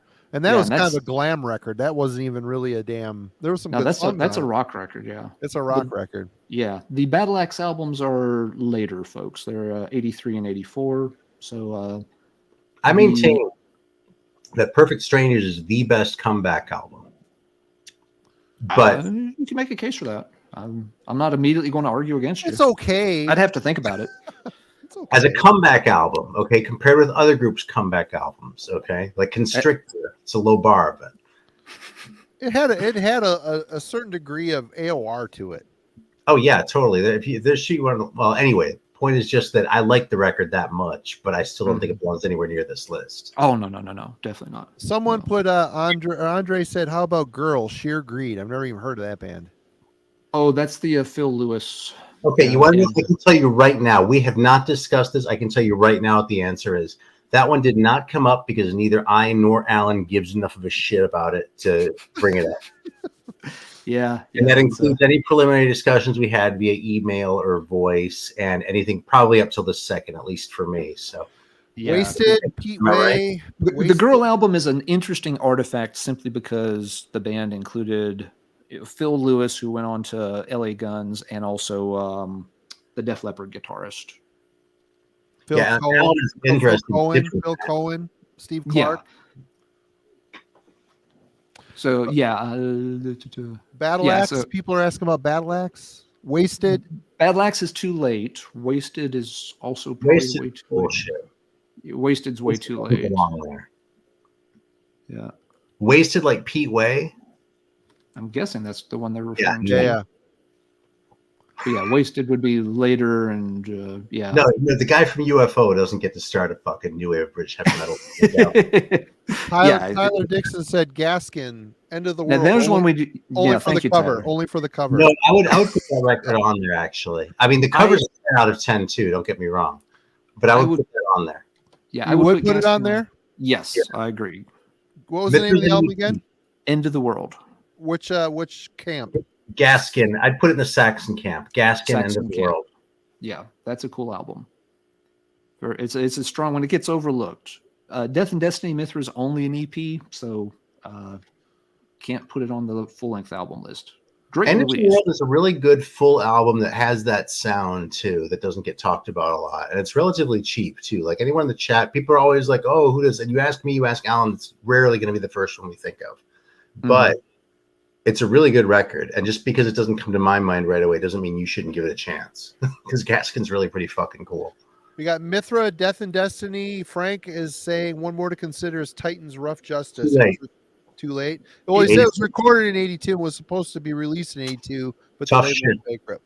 Sorry. Yeah, that's I know what Frank's getting at there, but it's you could make that case then for a lot of stuff that came out in 83 probably was recorded in 82 and shelved. So that's a rabbit hole. That's a rabbit hole that's going to be real hard to untangle. The- I mixed my metaphors, but I think folks the understand. center of this discussion is if you look at what actually came out during that time period, were there all these great albums? If we go and say, oh well, this band made these great demos that High Roller just put on a record last year, there are lots of great records. That's not the question. The question is, are there that many albums that came out then? Proper full lengths. Yeah, Nightwing, Black Summer. No, Nightwing isn't fucking metal. That doesn't belong on there. I don't know the Nightwing album, so I got no. I like Nightwing. Nightwing is about as heavy as Saga. Okay. Handsome Beast. No, what's a better touchstone is Magnum. Nightwing is probably about as good as Magnum. Okay. Well, sort of like adjacent, but they're not, because people seem to find them because of how it was marketed, but it's really not a metal band. So let's see. Handsome Beast. Now, part of that band was pretty heavy. I'm body shaming people now. Shame on me. That's another one where the record really isn't that bad, but it doesn't really represent what the scene was about at all. More Blood and Thunder. Thor. I don't think it's that good. Is it British? It's good. Yeah. Sorry, More. I thought you said Thor. More. No, Thor is Canadian. Yeah, that's why I was very confused for a second. Actually, I don't have Blood and Thunder. I just have Warhead. That's the one I was thinking of. I mean, that's what I was thinking of too. Yeah. If you find Warhead for $7, grab it. It's a fun record, but it's not like it's not Lightning to the Nations. No.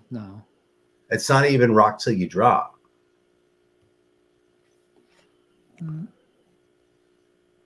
Let's see. Dragon Slayer didn't have an album out. Or maybe I'm missing something there, Fraser. Frank, come on. Stupid people making stupid lists. Yes. Yeah, stupid people watching us.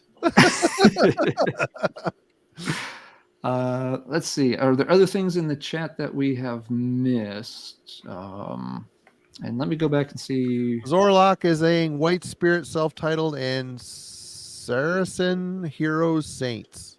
Okay. I think the Saracen is too late, but I don't have that, so you have to call that one, Alan. As far as the other one, I just spaced. I'm checking on Sarah. Yeah, those are a good pair to check. Let's see. Saracen Heroes, Saints, and Fools is the right time frame. I like the album. I don't think it goes on the list of really top-notch albums though, and most people I talk to don't seem that hot on the album. I actually featured that album on a video some months back. A lot of folks were not exactly blown away by it. So even though I liked their stuff, I think it'd be a real stretch to put them on here. So I want to say no on Saracen, even though I do enjoy the album. And what was the other one he mentioned, Marty? White Spirit self-titled. You're dodging this one, Aaron? No, actually, I mean, this is another one that I think it's another 6 out of 10. I agree. I think it's a B student, maybe a B. Yannick Gears, who went on to be an Iron Maiden much later. He made something of himself. That Yannick boy did. He sure did. That album is just. I like the band had some good songs, but that album overall, that is another one that feels very dated. It's a little anemic. There's another one. Nightwing. It's so key heavy. It's so key. It's got so much of the keyboard heavy sound to it that it sounds like something out of mid 70s Deep Purple worship. So yeah, I think we're gonna have to pass on White Spirit. I'm not hearing Nightwing, Black Summer. We covered that one. Oh, we did. Okay, sorry. Yep. No, that's okay. Covered that one. So you got Samson, right? I did not know that White Spirit has a new album out, Fraser. That's cool. All right, when did She Fire Dance come out? It's an Ebony. I'm going to guess it's later. I'll check. No, it's heavy metal. Oh, I'm sorry. You're right. I think it's 82, but I could be wrong. I kind of hope it was 83, so we don't have to decide. Someone mentioned Metal for Mothers or whatever. That we're not doing comps. Right. It can't be a comp. It can't be a comp. Yeah, compilations. These are albums full-length albums released by a band, not compilations. Frank is pleading for White Spirit. He thinks it should be considered. I'd include it. Frank, I love you, but you're wrong. I'm on Frank's side in this one, but I don't. But here's the thing: I don't feel so strongly about it that I'm willing to fight for it, and I'm making because that's kind of part of the point. I'm willing to be the wicked stepmother and deprive Frank of a white spirit. Well, I've done it with other albums too. I like Celtic Frost's comment, by the way. He disagrees with me all the time. Let's see. I love that people finally disagree with me. I used to bait people and never get it. Someone put Amoebix in the chat earlier. I mean, Amoebix, they're very influenced by Venom and Manowar, believe it or not, and they're just too crust punk. They're seen as a crust punk band. Yeah, they can't be in the new wave of British heavy metal. I don't think. I don't think so. Fire Dance is an 82 release, Aaron, and I love Fire Dance. I think if we're keeping off Time Tells No Lies, we probably need to keep Fire Dance off. I'm pretty ambivalent about Shiva, so if you're not going to fight for it, I certainly am not. That is a really rushy sounding record. Do you know it, Marty? Do you have an opinion on it? I have no. Most of these I have not heard. They were one of many bands from the era that was too wimpy for me when I first got into that shit. When I said, "Oh, I heard about there's this metal thing called the New Wave of British Heavy Metal," and I heard this fucking song called Blitzkrieg, and it's awesome, and this other song called Helpless. You got any suggestions? If I was that kid and someone gave me a copy of Fire Dance, I'd be pissed. I've seen both of you guys show a Jaguar album numerous times, and I have not heard that really brought up. What's going on with Jaguar? What the chessboard? 1983. Oh, 83? Okay. Yep. Just outside of the window. Gotcha. Just outside of the window, yeah. They had singles and stuff out in this window, but their album didn't come till 83. Let's see, chat. Who else have we not touched on? And again, we're jumping back and forth between some windows here, so sorry if we've missed some things. If there's someone that you've posted that we haven't mentioned, now's a good time to bring it back up, because I feel like we're kind of winding down here a little bit. Fraser's standing for that shitty Incubus record. To the Devil a Daughter. Well, what year did that come out? If we're putting that on, we're putting on Fire Dance. No, we've this isn't like a prisoner exchange here. It doesn't work that way.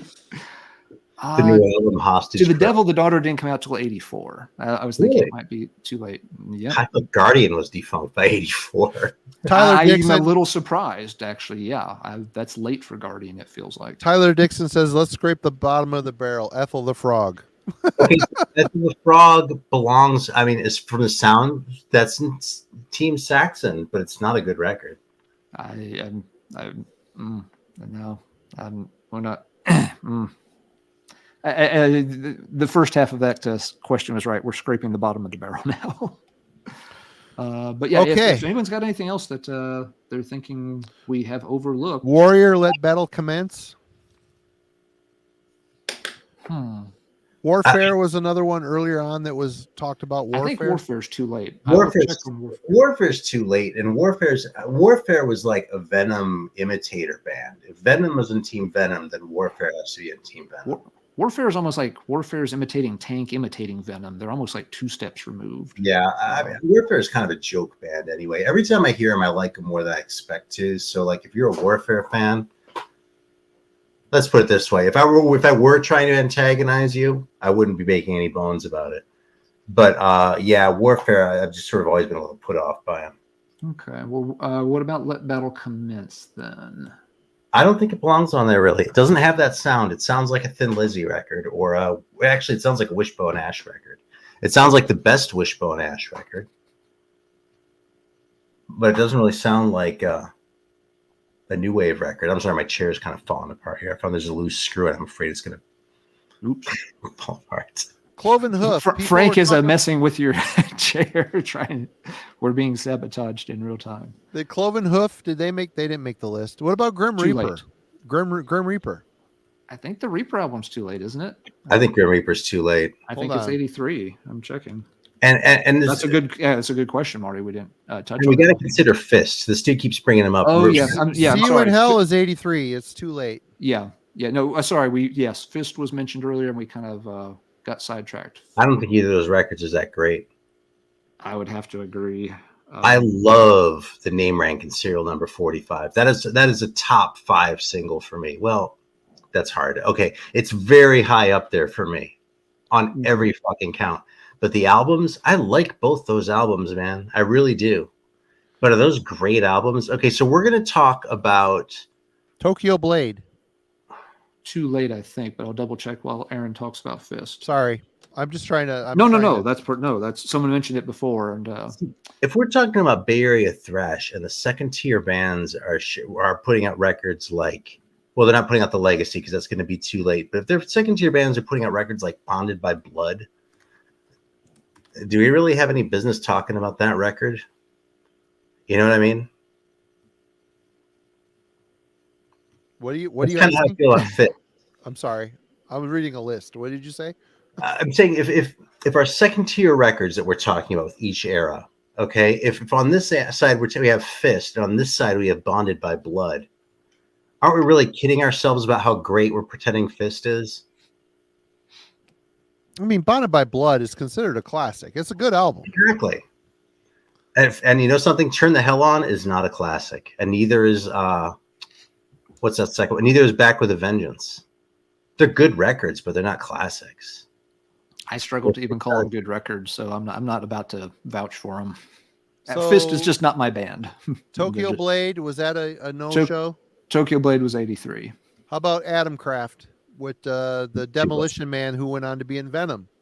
That's later, I'm almost certain. Like 84. Blitzkrieg, did we get Blitzkrieg in there? Didn't get an album. Hollow Ground. Never made an album. Never made an album. Just Tyson Dog. Don't care. I have no idea when the album came out. But Sweet Savage. Never made an album. Made an album.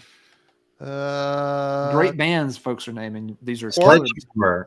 Didn't make a good album. Sledgehammer should not have made an album. Yeah, I'm just going to be mean. Okay, you know, someone said Stand Up and Fight before. I actually pulled Stand Up and Fight. I would put that on here from Quartz, and I would put that on as a token for Quartz because I think that even though they were old and they sound it, they weren't old and established in an earlier genre in the same way that, like, you know, Gillan was or something like that. So I would let him have it.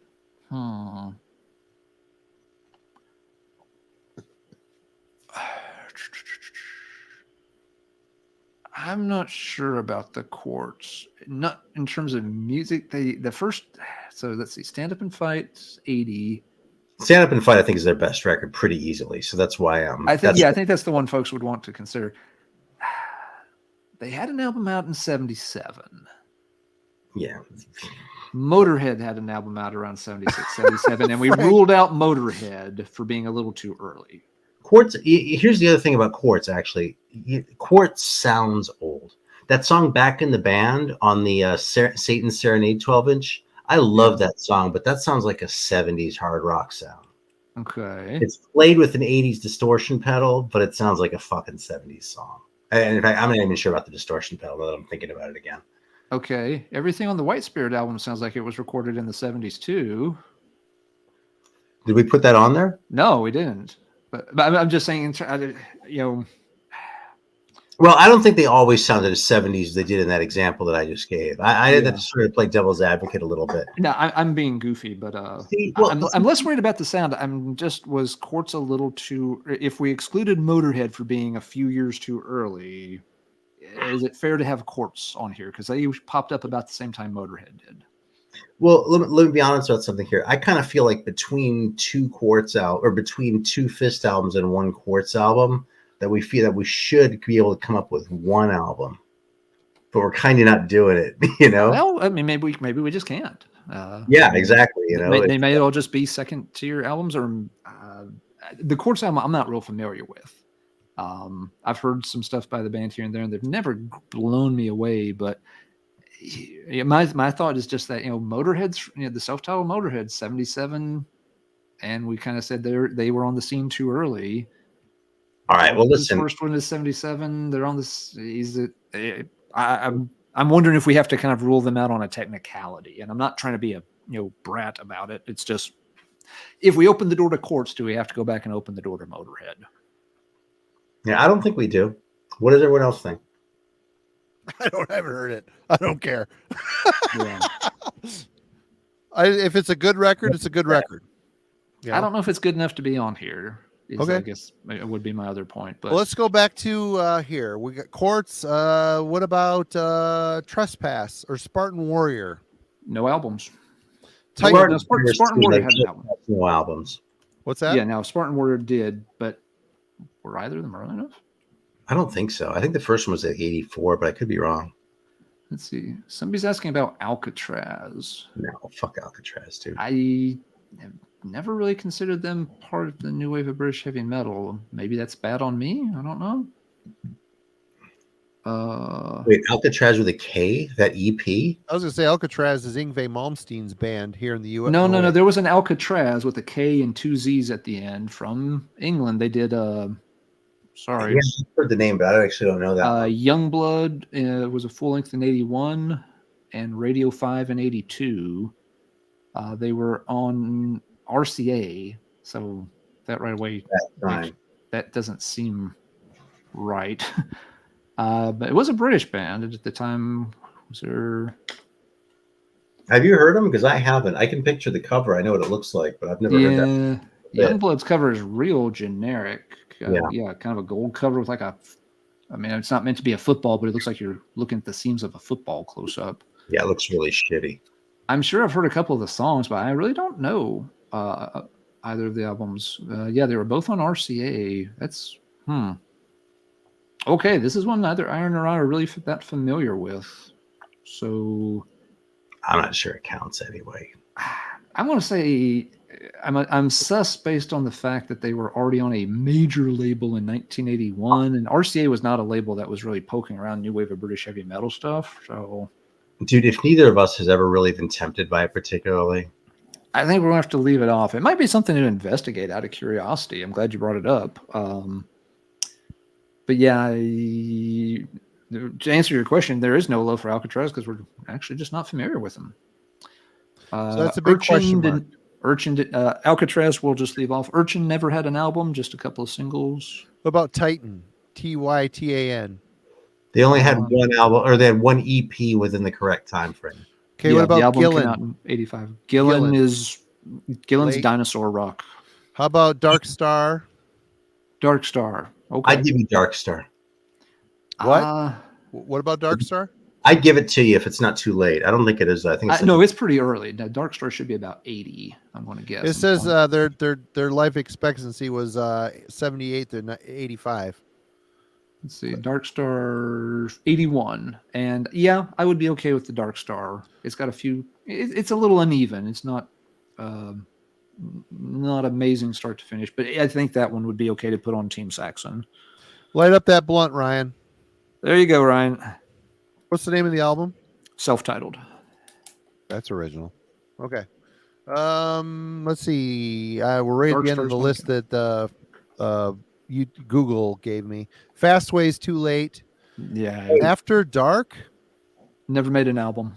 Rainbow, but they started in 74. No, that's 70. You know what I want to put on this list is fucking, and I'm gonna have to fight on this one. Is the live album by Holocaust.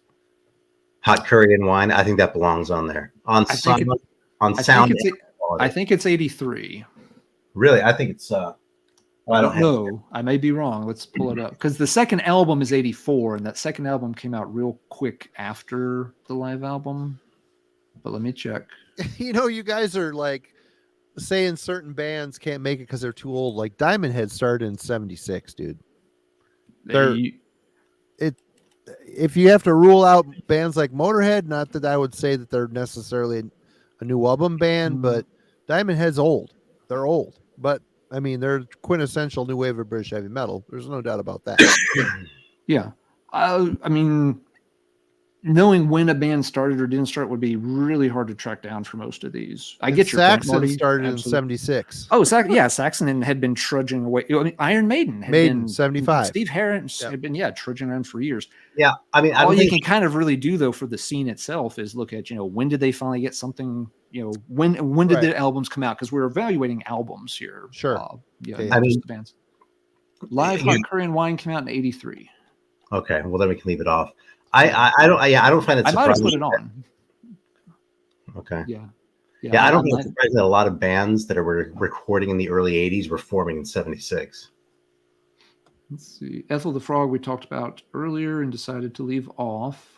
Yeah, we left. Are we leaving Fire Dance off? We decided to leave Fire Dance off. Yeah, you know what got to come off then is fucking I think one of those girls' school records needs to come off. Let me Off. I can't have 2 fucking girls' school records on the good list. I don't even think one. So which one stays? Which one goes? They both stay. Aaron goes. Yeah, I mean, I would probably take them both off. Really, I would leave them both on. Oh, here we go. Here we go. Battle the Thunderdome. 2 enter, 1 leaves. Yeah. We made it over an hour and a half, and now mommy and dad are fighting. What does the chat think?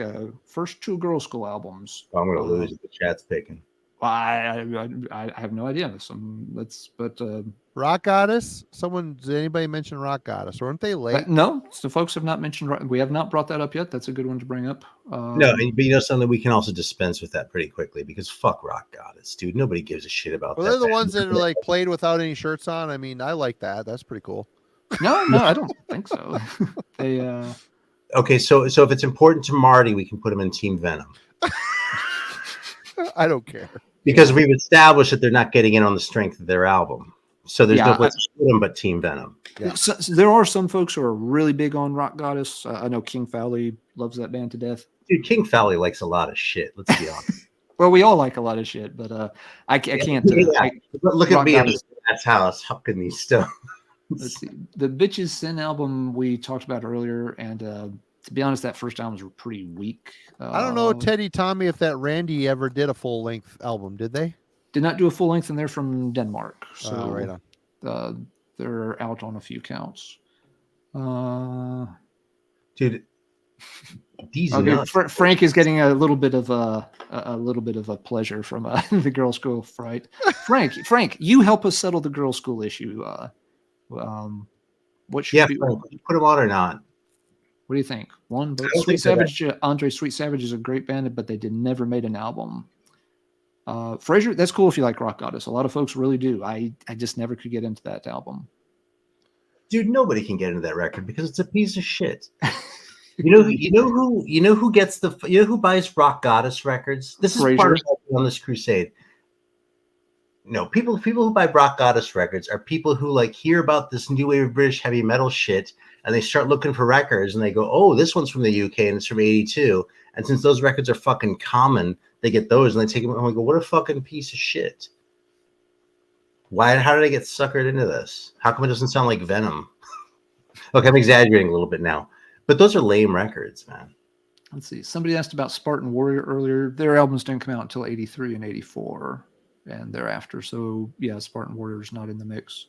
Were they on Guardian too? Was that another late one for Guardian? Which one?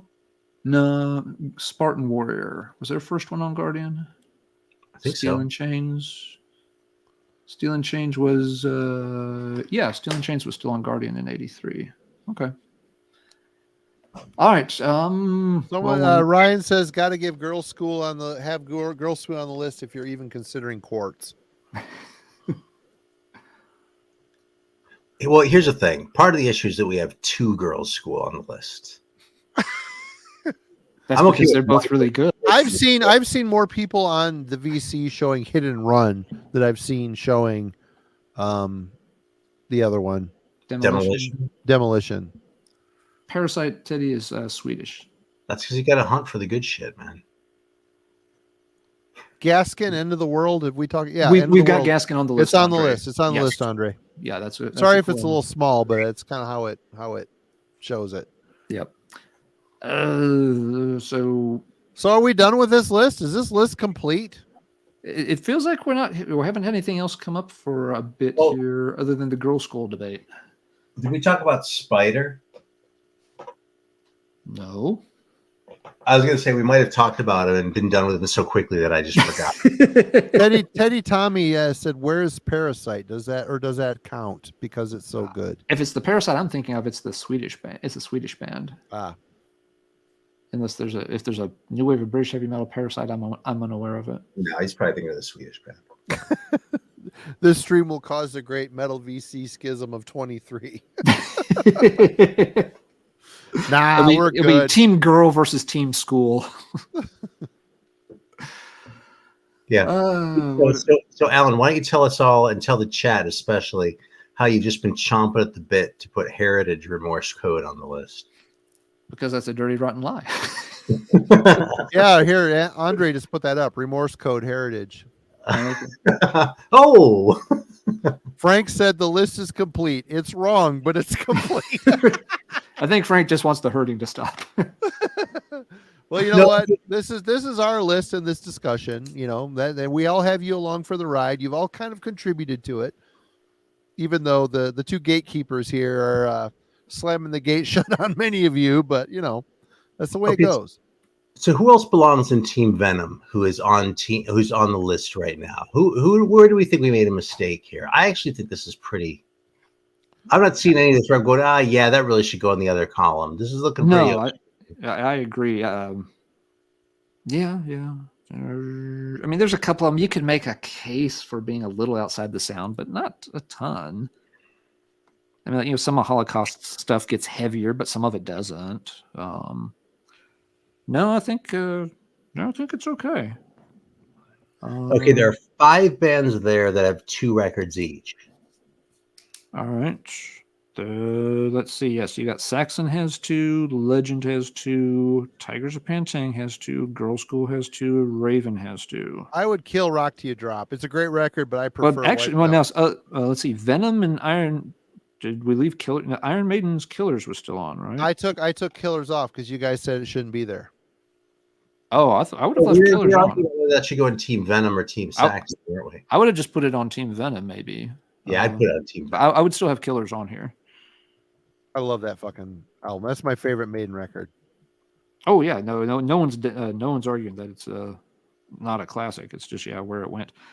So yeah, you also have 2 Venoms and 2 Demons and 2 Iron Maidens. So actually, there's 1, 2, 3, 4, 5, 6. So 1, 2, 3, 4.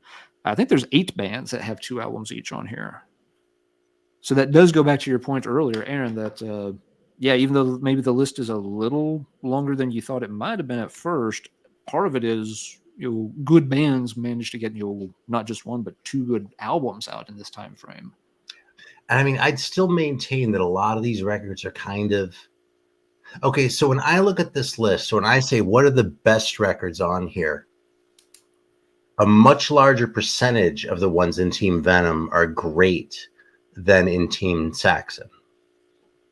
Okay, because in Team Saxon, Iron Maiden's great. Def Leppard's kind of mediocre. Saxon, good 6 out of 10 band. Diamond Head 10 out of 10. Angel Witch, 8 out of 10 for me. Everyone else is 10 out of 10, so I'll just grant it. Okay. Mm-hmm. Legend, unequivocally good. Death in the Nursery, strong, debatable, I suppose, but okay. Head On, good. Very homoerotic lyrics, which I always gave a thumbs up to. I thought it was awesome. Bold. Yeah. Confusing. It's like, Bruce, what's going on? It's all good. Tiger shit is all kind of samey to me, is my thing. You know what I mean? Is like I never sit down and listen to 2 Tigers records. Okay. So which of those 2 would you keep? I think I'm okay with them both being on. I see what you're saying, Aaron. One thing is, actually, I think certainly to my surprise, and maybe y'all's, the Team Venom list is much shorter, and that may be one reason that it seems like a tighter, more top-heavy list. There's only 7 albums on it right now. Yeah. 19 on the Team Saxon list. So in a way, the Saxon list is going to maybe be a little more stratified because it's almost 3 times as long. Why did we keep black metal off the list? I mean, seriously, we didn't. Okay, No, I thought be you told me not to. No, it should be on the Team Oh, Venom. we argued about it. No, because Alan, you were sort of arguing that was almost like a Number of the Beast category. It's way better. No, I argued that I argued that High and Dry was a Number of the Beast category, but no, I'm fine with black metal. I think you were saying the same thing about black metal, so I didn't say anything about that. Black metal is a better record than Welcome to Hell. Just is 100%. Anyway. I feel like we're missing some stuff from Team Venom. I'm surprised that list is so short. That's the real. I am too. No, I am too. Chat, help us out here. Have we missed some of the Who else that maybe had a kind of different sound? Frank said Raven and Angel Witch should both be Team Venom. I think Warrior Let Battle Commence should probably be Team Venom. Raven and Angel Witch I can see is why they would be Team Venom.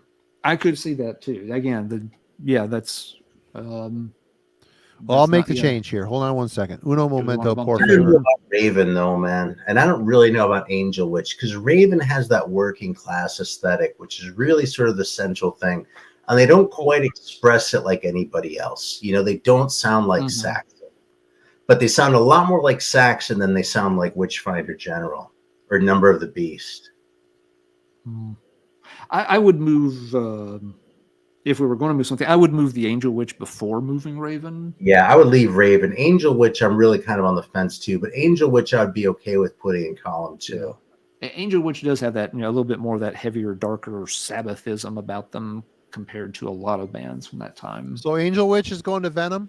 We'll bump Angel Witch over to Team Venom, but I think we'll leave Raven where they're at from the sound of it.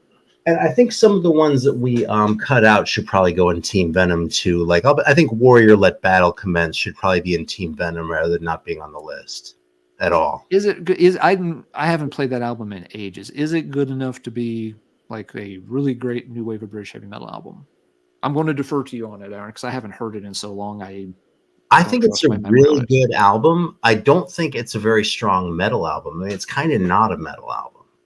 You know what I mean? But on the other hand, that's the way in which it's not new wave of British heavy metal, even though it's kind of contemporary and out of that same scene, you know.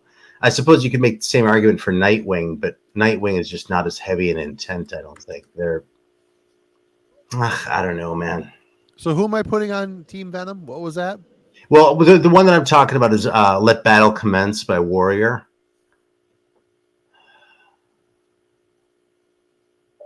But that's a really rock and roll-y kind of old sounding record, man. If we're keeping Spider off both these lists, we should probably keep Warrior off too.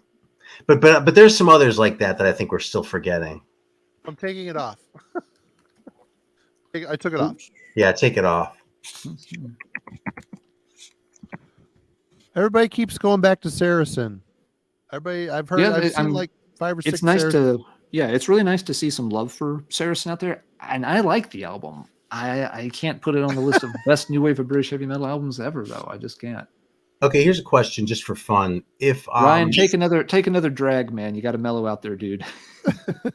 If Court and the Act weren't 83, would you count it? I would put that in Team Venom. I would, and I would put it in Team Venom. Court and the Act. We're not. Satan's Court in the Act, it's too late. It's 1983, so it's not the right time frame.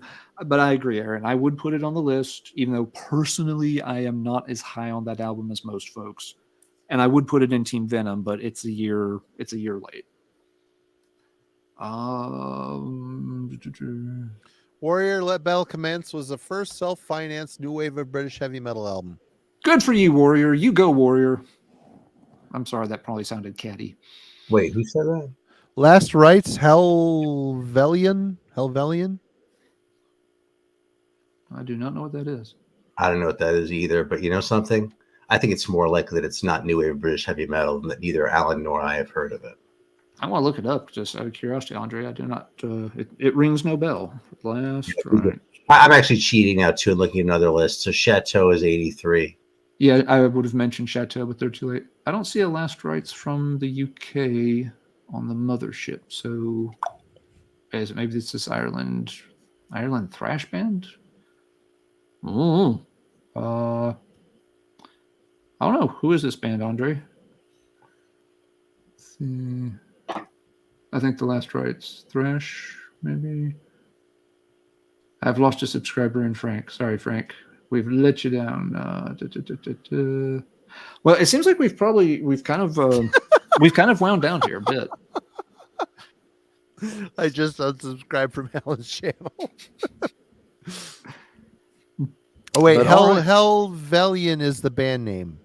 Oh, Helvelian's the band name. Okay, sorry. Now I definitely have never heard of it. Last Rites was generic enough that maybe I'd heard of it. Helvelian? No, I do not know. Helvelian. Andre says, I'm searching deep on Rate Your Music right now. Okay. Yeah, okay. Here's a new wave of British heavy metal, Helvellyn. They recorded one demo in 1982. According to Teddy the Mother Tommy Show. says Savage or more. I think both are pop-off Liets. If it means Savage is loose and lethal, that's 83. We did. What's touch up, on that Jurgen? one. God damn it. It's good to see you, man. And we talked about more earlier as being decent, but probably not top tier here. Cheers, brother. Let's see. All right. Guys, I'm ready to put a pin in this one because we haven't really had anything else come up in a bit. Does anybody any last thoughts? Aaron, I'm in the same boat as you. I'm surprised we didn't have more that we put outside the box. I thought the length of these two lists would be reversed. It's not a very impending list. Granted, we're only looking at a 3-year swath, but I mean, it begs to ask the question: do people have more of a romantic view of what new wave of British heavy metal was? Let's see. Well, oh, sorry, didn't mean to cut you off, Marty. Go ahead. Oh, no, that's it. All right. Well, what we've got right now is 26 albums. Spread over 3 years. So you're looking at that's not terrible. I guess you're looking at about 9 albums per year. So on average. Now so I think it's time to transition to part 2. Tyler's got a good point. I think the year limit kills the Venom influence stuff. It could. It's a possibility. If we extended one more year, it would have been way more. Yep. Maybe. I mean, there was a lot of things that folks mentioned, from 83 and such.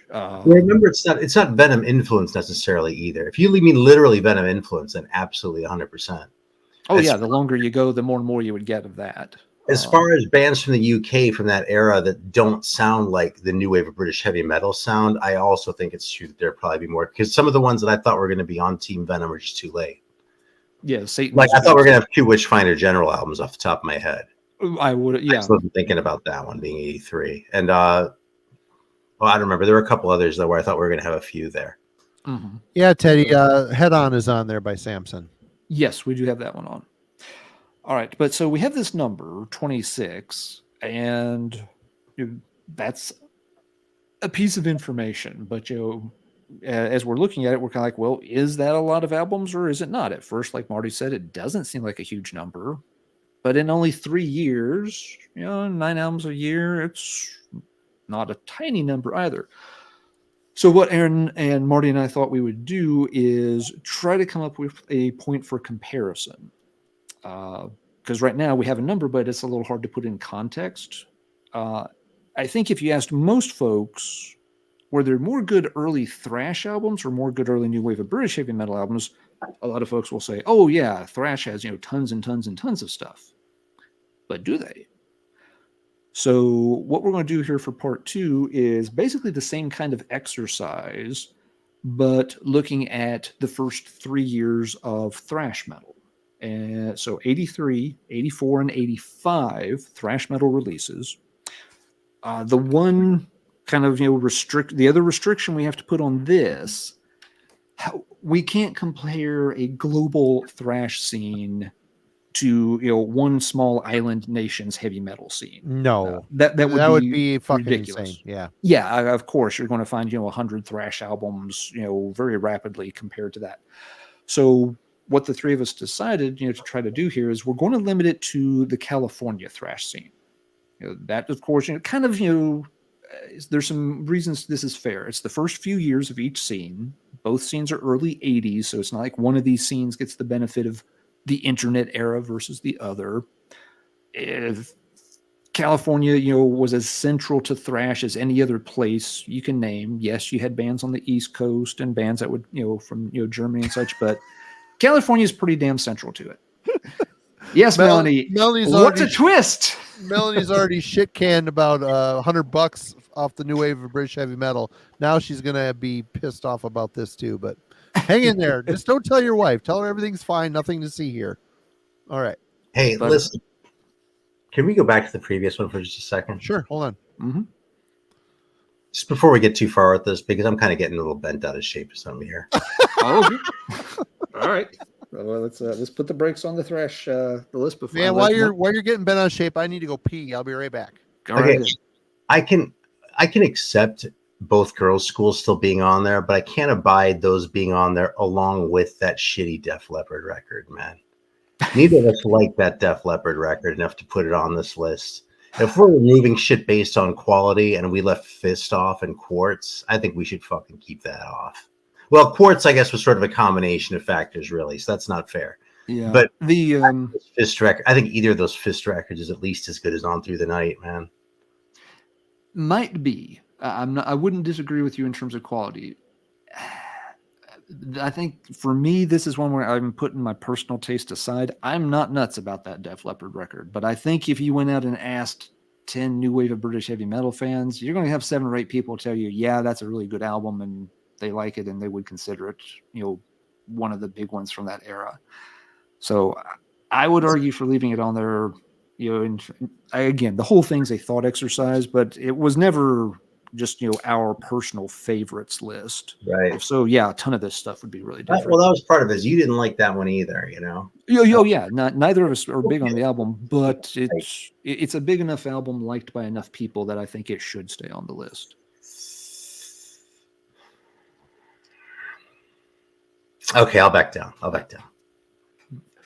But I will say, but Fraser's asked about that First Strike. I think First Strike is just as lame as that album. And from that, I've concluded that the songs are just bad. First Strike, the Def Leppard. Oh, yeah. I don't know if I ever even listened to that whole thing. Oh, God wanted me to have that. I bought that. I found a copy of that, and when I was living in LA at Amoeba Hollywood, it was like $20. I was like, well, I'm not exactly going to pass on this. It wasn't going to prioritize. No. I'm not going to pass on it. Absolutely not. Absolutely not. So what are we doing with Def Leppard? We're okay. It should have been more than that, but it wasn't much. And I got so much shit. All right. Yeah, I could be overestimating the love for the Def Leppard album, but I don't know. I'm always surprised how many people will speak up on behalf of that album. Yeah, Marty, since you're taking all of this is biased. My sample size is biased because yes, it's only the interactions I've had with people over the years. But so yeah, now so again, idea same thing. But for the first 3 years of the California thrash metal scene, to try to give us something to compare to. Are we going to find twice as many thrash albums? Are we going to find half as many thrash albums? I have no idea where this is going to go. But that's part of the fun part. But it just, again, to give some kind of comparison, because we can look at this number and it was kind of funny. Like, Marty immediately looked at it and was like, wow, that doesn't look like very many at all. But then he kind of thought about it again and Marty, you were like, well, actually, maybe that's not so bad. It's not as many. It's not as many as the UK scene. I mean, the ones I wrote down. I mean, I'm obviously having a mental block on some of this stuff, but I would say the 2 earliest that I found, they're pretty obvious ones. Should I just go ahead and put them on the list? Metallica, Kill 'Em All was 1983, and Slayer, Show No Mercy was also 1983. Both of them are very influenced by new wave of British heavy metal. There's no denying it. Okay. Yes? Yeah, that's okay. But I mean, I think everyone's okay with those being on the thrash list. Oh, 100%. Yeah. And actually, I mean, you can go ahead and put Ride the Lightning and Hell Awaits and shit. Oh, no, we're doing 83 to 85, so no Rain and Blood. Never mind. But yeah, Hell Awaits belongs on there too, for sure. Yep. So yeah. So right away, Slayer and Metallica each get 2. Exodus. This isn't like 2. I just want to note this too. This isn't like 2 where it's like it's 2. Like this isn't 2 Saxon records, right? I mean, I talk as much shit about Metallica as anybody, but Slayer and fucking both of those out, like Slayer, Show No Mercy, and Hell Awaits, they sound like 2 different bands to a certain extent. That Show No Mercy riff, the riffs on Show No Mercy are completely different than. Hell Awaits is a different record. Their first 3 records sound different from each other. They do, but they're both in Team Saxon. See, I don't think Whiplash is not California. I don't think they would be in Team Saxon. Sure, East Coast. In that they sound like that center of gravity, even though they sound really different from each other. They both embody that sound. I think. I still think they both belong in there. If I were going to quibble about one, it would be Show No Mercy. But honestly, I'd only be doing that for the sake of argument because I would put it in there without a second thought. The next early album, and I don't know that this is necessarily considered a thrash record, but Laz Rocket, City's Gonna Burn is 1984. No Stranger to Danger would be 1985. I mean, I would have put. I'd be putting Bonded by Blood up there before I put down Laz. Okay, I've got that on here too. Exodus. Yeah. Someone asked about Whiplash. They're in New Jersey, so Yeah, wrong, Jersey. Wrong we're talking only about you. We're only talking about California. Yeah, everybody. but yeah, Exodus goes on for sure. Yeah, Exodus is on. Megadeth, Killing Is My Business is 1985. Okay, yeah. So Megadeth's on. Testaments, the Legacies. That's 87 or 88 is the Legacy. Actually, it's 87. I saw him on that tour, yeah. Oh, wow. Yeah, they were opening for Anthrax. That's when I saw them, but for the first some reason I was thinking that was 85, but yeah. We 87 for Legacy, maybe 80. Okay, so yeah, Testaments. Learn how to spell, dummy. Okay. Megadeth. Someone asked about Hyrax. You know what? Let me look up Hyrax real quick. I think Seven Churches needs to go on there first. Oh shit! Good call. Yeah. Christopher Haynes, man. And you know what else is? I need to check on the Agent Steel because I think that might have been 86. It is 85. It's 85. Skeptics Apocalypse is 85. But as Alan said, is that a thrash metal record or a speed metal record? Okay. To me, it's a speed metal record. But listen, do you really want to go into that with me on here? I don't want to go into it, period, but I don't hear a lot of people call Agent Steel thrash, so I got to throw it out there. Yeah. I love that fucking record. It's I love it. Side A of that album is damn near perfection, but does it go on a Bleed for the Gods? Holy shit! You want to talk about an ultimate song for the era? My God, it's like the Ride the Sky of fucking US speed metal. So good. Are we putting it on the thrash list? Is everyone cool with this? Are we going to do it? Apocalypse, sure. I mean, I don't like the record that much, but I'm in the minority here as far as how much I like that, and I do like that record a lot. So I'm outvoted on that front. I think if we're keeping it off because it's speed, not thrash, though, I think that's going to be a problem. You got Dark Angel, We Have Arrived, 1985. It goes on there as far as I'm concerned. People are okay with the first. I never know how people react to that first Dark Angel album. I always hear people talk Darkness Descends Forward. I never hear them talk We Have Arrived. That was the first one I got, actually, so I still have a soft spot for that record. Fat Fingers. All right, we got that. That's it on my list. Other than the Laz Rocket, are we going to circle back around to Laz Rocket? Let's do Hyrax, and then we'll circle back to Laz. Hyrax is the first one is 85. That's Raging Violence. Raging Violence, yeah. I'm not real familiar with Hyrax, so y'all got to tell me. I'm pretty I sure don't know Hyrax that much. I mean, they're fun live and the records are fun, but I'm not like a huge fan. But I'll put it on in the name of. I always found those guys to be these first few albums to be a little bit more crossover-ish, but I still think it's cool. The crossover. I think it deserves to be there. Dude, they've been more of a crossover band for me. I would probably leave them off, really. I kind of think Hyrax's metal days were later on, like in the 90s. They later, yeah. So those are like crossover records, man. So maybe Hyrax doesn't make it. Okay. Someone asked Death Angel, but Death Angel's a little later at 87. Again, it's because I don't think they're purely metal records. They're not committed to metal as much. I mean, actually, you know where I'd put the fucking where I'd put Hyrax? I'd put him in Team Venom. Don't you think? By the criteria we're establishing, everything we've got just so far is thrash metal, right? Hyrax is kind of doing something different, though. Okay. If they're that different, we can leave them out. Yeah. Well, I mean, damn it. Hold on. Sorry. Stupid brain. Let's see. Yeah. Teddy, that's some people would put Possessed more like maybe in the death metal category or something instead of thrash. People go back and forth on that a lot. I think in 85, if you're trying to parse out which bands were death metal as opposed to thrash, you're just kind of stroking yourself, honestly. I mean, yeah, I totally get where that's a death metal record. You know what I mean? I could make the case that's the first death metal record. For who? For what?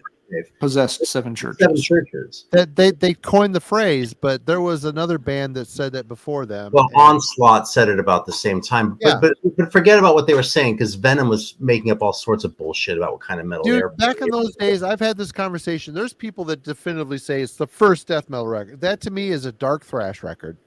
It doesn't smell like death metal. If we're going that route too, Noise Records put out a compilation called Death Metal in 1984. Yeah. So Exactly. I've never liked the argument that Possessed somehow gets to be the first death metal because they had a song called Death Metal. Blood Feast. Hey, everybody talk about Blood Feast. Take a step back. We're looking between 83 and 85, right? In 85, nobody looked at 7 churches and said, this is the first record in what this shit is going to be doing in the 90s. Like, well, they couldn't see the future, so yeah, dark thrash. It's a dark thrash record. Exactly, but that's how people were listening to it. It was a thrash record when it came out. I mean, it still is a thrash record. And to me, I mean, I was in that era, and it was a fucking thrash record to me. And people will say it's death metal. Well, yeah, hindsight. It was a forward-looking hindsight's fucking 2020. Exactly. I mean, even the latest the Possessed record, it's good, but is it a death metal record? It sure as fuck isn't. It is not. On the merits, if you want to put the first death record in the thrash category, I'd be 100% on board. It's too late though. It's too late, but on the merits, just based on the sound, same argument. It's like, yeah, it influenced the death metal. It pointed in the direction of where death metal was, but it wasn't death metal in 85 or 87 for that matter. You know what I mean? Death metal just developed a little bit later than that, and that's fine. It's just it's like calling Sad Wings of Destiny a new wave of British heavy metal record. You know, Abattoir, Vicious Attack. Sorry, I'm just American.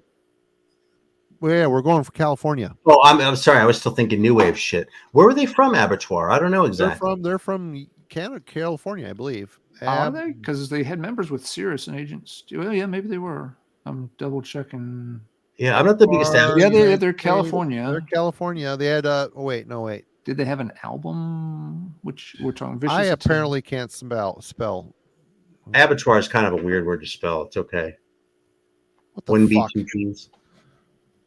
I think. To the point of drinking White Claws, where I'm a little bit stupid. And they spell it with 2 T's, I think, or something weird too, don't they? I think Ryan's got it right. Abattoir. Okay. 1B, 2 T's. Here we're gonna make some sweet goulash here in a second. Here we go. Abattoir is California. Power speed metal. Abattoir, Los Angeles. Dude, are you looking at metal archives and letting them tell you what's power speed metal? Vicious Attack. Abattoir is one of those bands that fits in a weird place. And we're Vicious going to have another Attack. Vicious Attack is 85. Just makes it. I think we should put that on there. All right. I really do. I do too. I agree. I'm okay with that. It's a really good album. If Girls School gets in on points, Abattoir gets in on points. I mean, Abattoir, I'm okay with that. Yeah. Now, Law's Rocket, we needed to circle back to them. Are they thrash at this point? They didn't really start being thrash until that. Know Your Enemy. Know Your Enemy. I don't know if I would count either of these first 2 Law's Rockets as a thrash. No Stranger to Danger, or I'm sorry, Say He's Gonna Burn in 84. Yeah. Okay. If we had left Angel Witch in Team Saxon, that'd be one thing. I think if we moved that to Team Venom, then maybe, I don't know, man. I'm changing my mind again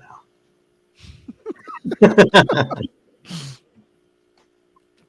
I totally thought, Ryan, good call on Abattoir. I totally spaced them, and Hyrax too. I say power thrash, Law's Rocket. Metal Church is Seattle, Tyler. They're Seattle, Washington. Yeah, wrong scene and debatable whether to call them thrash or not. When was their first record anyway? It was 85 or so, wasn't it? Metal Church 84, I think, for the first one. Because The Dark was 86. It's funny, that first record, back when I heard it, it sounded totally thrashed. Oh, man, I'm so bummed that we can't put Sadist Illusions, Chemical Exposure in here. Oh, my God, that would be killer. Isn't that death metal anyway? I'm just Sadist? Kidding. No, fuck no. I'm totally kidding. Yeah, I'm not hearing any chorus of support for the early Law's Rocket material. I'm actually a much bigger Sadist fan than I used to be, in large part because of Marty Worm. I finally got around to checking them out because of Marty. It was a name I heard forever. I never could find their albums. I never crossed paths with the Sadist album, and so I finally just broke down. They put out good records, but that first record is completely off the chain. Insane intensity, amazing thrash. I found a copy of Swallowed in Black in the Wild. It's good. It's a good record. It really is. I thought it was okay, and I sort of filed it away and forgot about it. And then you started hyping them, and I pulled it out again. And went, this is better than I thought it was. So the one before it, holy shit! The song "Certain Death," that is just a grit your teeth and headbang your fucking brains out song. Love it. Fraser, I haven't heard if they have a new singer. I have not heard it. Hex has got the dude that went on to be in the band with Chris Reifert after Autopsy broke. Abscess. Yeah. No, I know the band. Their first album, when did that come out? 84. The No Escape album. Is that thrash? I have not heard it. I've heard it. It's good. It's very metal churchish. I don't think it's. I don't know. How choosy do we want to be here? I mean, it's a list of what we think are the really top thrash albums. So we do have to be a little choosy. We can't just put any thrash album. I can't. 84 No Escape. I have not heard that record, so I can't. I have zero opinion. The only Hex I have is Morbid Reality. I have that on vinyl. Yeah, that's much different, and they really kind of reinvented themselves by that point.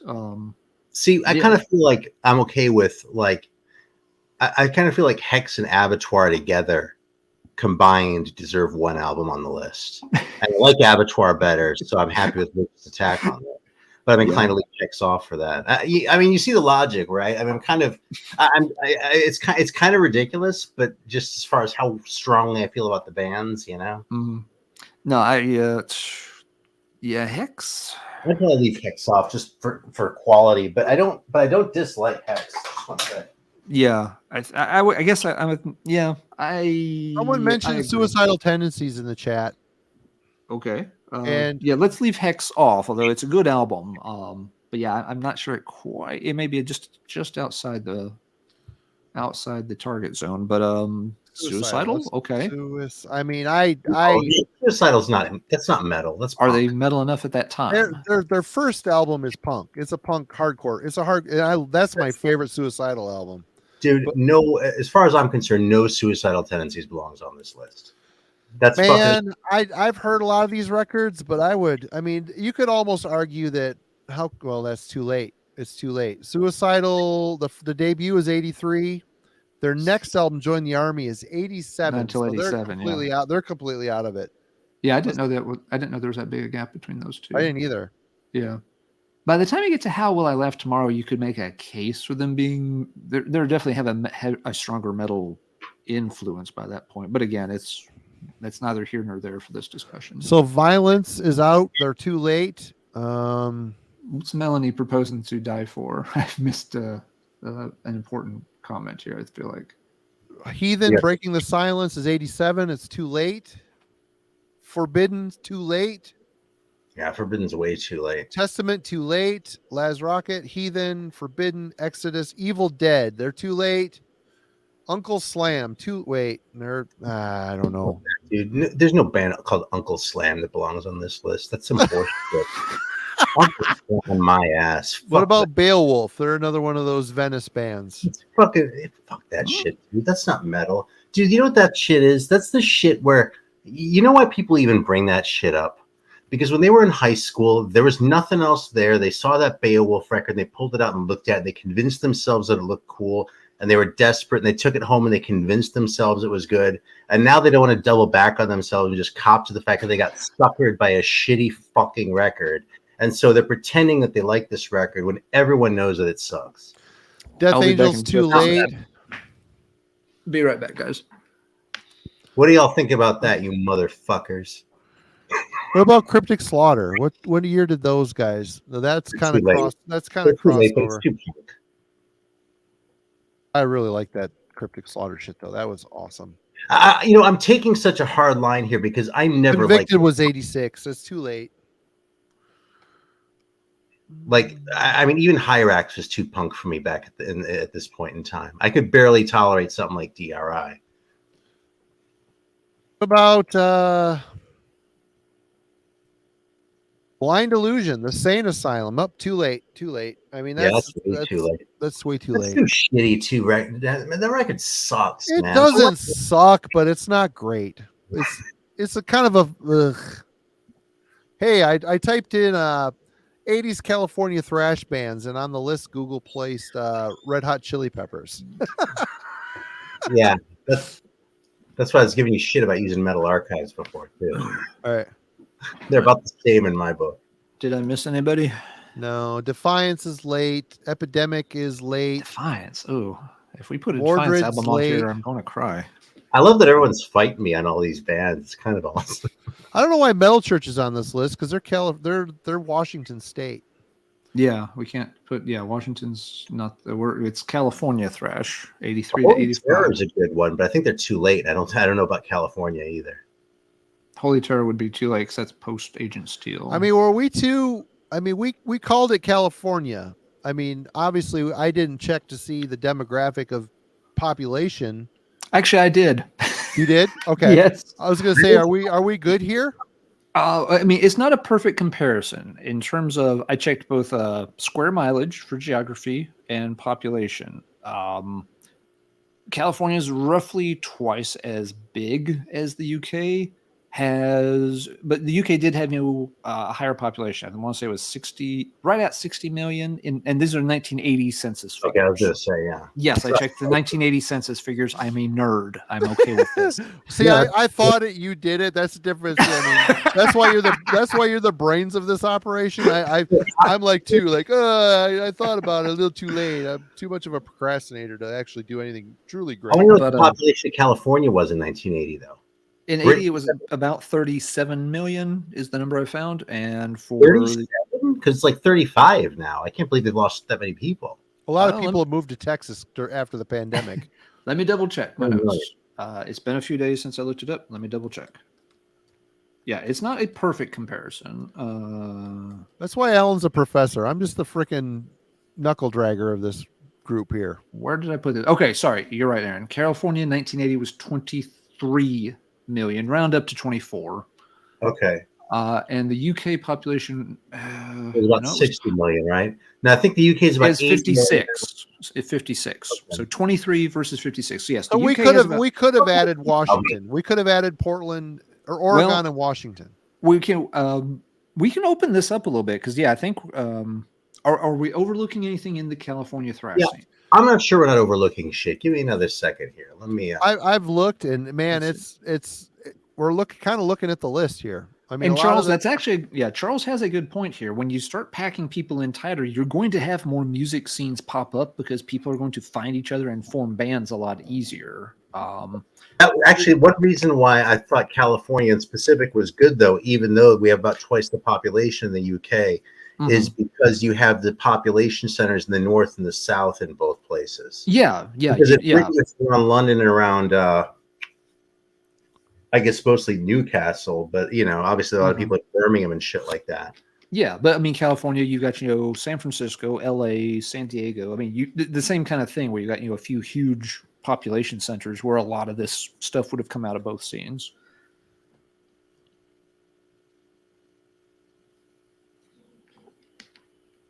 I mean, if we open it up to Arizona, Oregon, and Washington, let's see here. I mean, if we're happy with the California list, we can. Because what have we got for California? We've got 1, 2, 3, 4, 5, 6, 7, 8, 10. Yeah. Am I miscounting? Or we've got 10. We have 10 Seminole.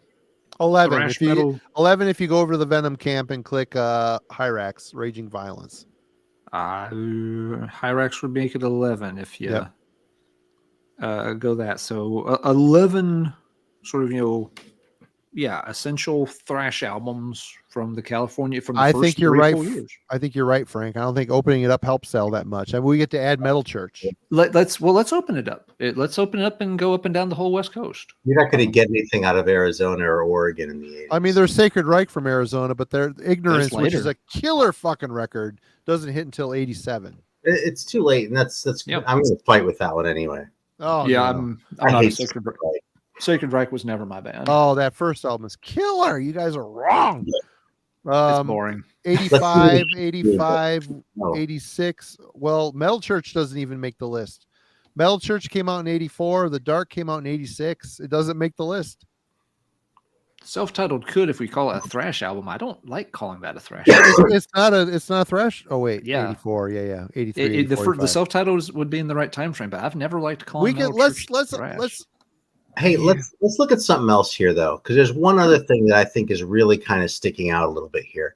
Okay. I think if you look at the quality of the list, if you buy, if you have a choice where you can either get all the records on one list or all the records on the other list, I'm picking the California thrash list straight up. No fucking conversation. Well, but now again, actually, one of these lists is 2.5 times longer though. What if you could pick the top? What if you picked 10 off of each list? Is it that much of a disparity?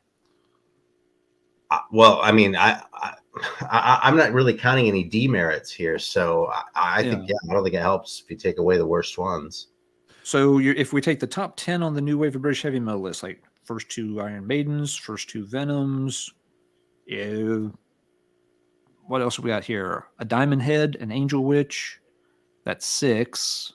I'm looking for the ones that you kind of pegged as like 10 out of 10s before. Witchfinder General, we're getting a pretty strong list there built right there too. That's already 7 without looking at the list in too much detail. I mean, I agree. If you look at the overall length, there's going to be some things on the other list that look shorter, but again, it's the lists aren't the same length. If we have to come up with another, we've got 11 thrash albums from California. We had 26 new British. If we come up with 15 more California thrash albums from this time frame, there's going to be some things that line up with that Def Leppard On Through the Night that's on the other list. I would still pick the thrash. I mean, like I said, the new wave of British heavy metal. I like some of those records, but man, of course, a couple of the Maiden like Killers. I would almost scrap half of the thrash list for Killers alone, because Killers, that's a top 10 record of all time for me. See, I don't think there's a record on here that's worse than the than Head On. Head On's not a bad record. You're saying it like it's Not a bad record. record. It's a good record. It's a good I'm record. trying to think of where that is now, because that's sort of middle of the pack. You know what I mean? What if I look at Diamond Head and I look at Killers? But again, to me, Head On is like a lesser version of Maiden, but it's still good because it's in the Maiden realm, obviously because Bruce is in it. But right. But here's the thing: is what's on this list here that you would sacrifice for Head On? What would I sacrifice for Head On? I would get rid of Hyrax. I would get rid of Abattoir. I would get rid of Dark. I would get rid of Dark Angel. I would get rid of. Oh, people would hate me, but I would get rid of Exodus. I like that record, but I don't love that record. I prefer Pleasures. I prefer the Zetro era, believe it or not, of Exodus. I would get rid of Kill 'Em All. I would keep Ride the Lightning over Kill 'Em All if I had to choose one of the two. Do you think Head On is a better record than Kill 'Em All? Oh, Really? No. I see what you're saying. I see what you're saying. I took that wrong. I would get rid of Hyrax, Abattoir, Abattoir, and Dark Angel for Head On. Okay. Yeah, I believe that. For Killers, I would have believed any of the other ones, but not for Head On. I mean, Killers, man. I would scrap. Oh, I would maybe keep Show No Mercy because that's an amazing album. The riffs on that record are great. I would keep Agent Steel because I love that fucking record. So good.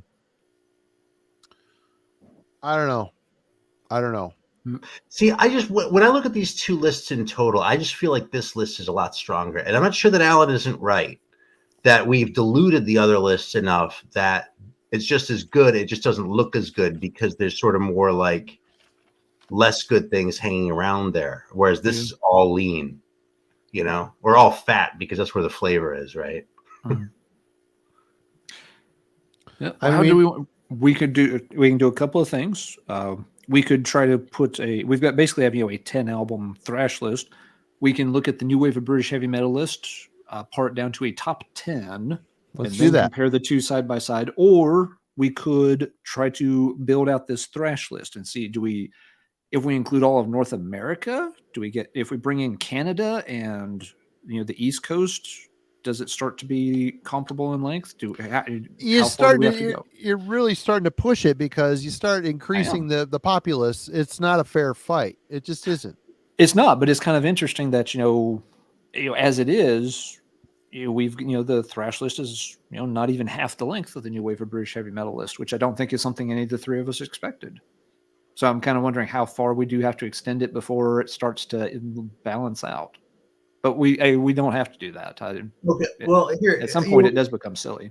We might as well, for the sake of the chat, actually, because we talked about this offline. The reason we chose the years that we did, was since we started with the new wave of British heavy metal era, right? We looked at that in terms of when was that shit really at its peak in terms of influence? When was that shit really important? So that's also part of why 79 got cut off. But at the end of the day, we were like, there just couldn't have been that much influence in 79 because there weren't enough fucking records, right? Yeah. So 80 to 82 made sense. So when we were talking about when to deal with the thrash, it was from the standpoint of when was that sort of the newest and most influential. And we even discussed this because I probably would have said 84 to 86, all things being equal, but I thought 83 to 85 was a better choice for exactly that reason. Now, like a lot of people in the chat have said, and we've discussed too, there's a lot of shit that came out in 86. So maybe we just defined our parameters a little bit incorrectly. I mean, I'm really inclined to think that that's the issue here more than anything else. How many things do we, have people mention that were 86? How many more albums do you pick up? We don't have to keep the list, but we lose Show No Mercy and we lose Kill 'Em All. Those were the two from 83. Was there anything else from 83? I don't think so, but I could be wrong.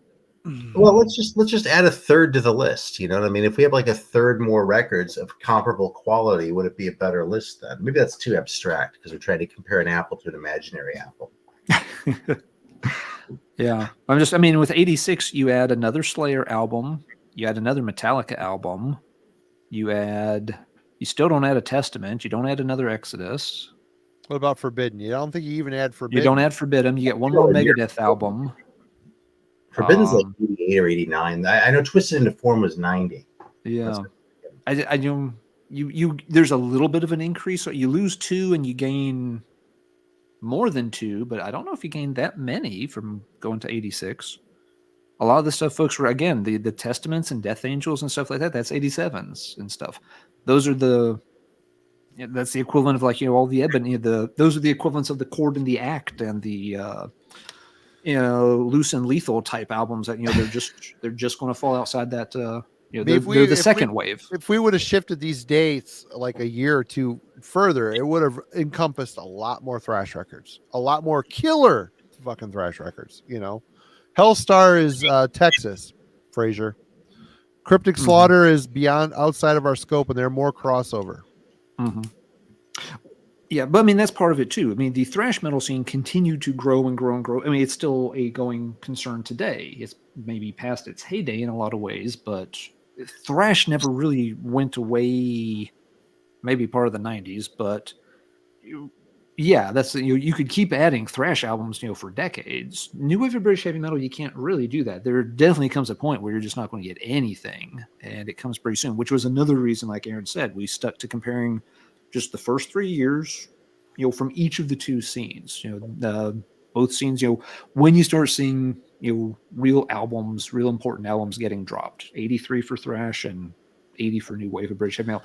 The bands, of course, were around before that. They were practicing, they were gigging, they were demoing before that. But this is looking at the albums. Which ones produced lots of the seminal albums, not just which band put in the most hours practicing or something like that. I think Frank is right. I think we should just look at the new wave of British heavy metal list and call it. Hey, I have an idea. Let's do this. Okay, check it out. Frank gave me this idea too.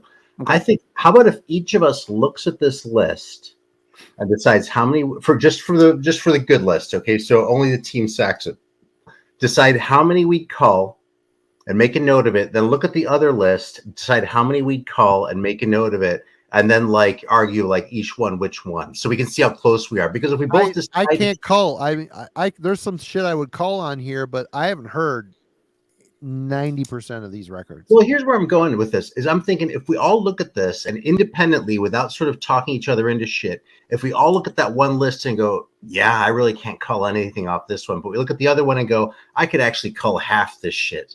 Then even if we disagree on specific albums, I think we've still like come to a decision about the quality of each list. Does that make sense? Yeah. I'm trying to figure out what we've proven today.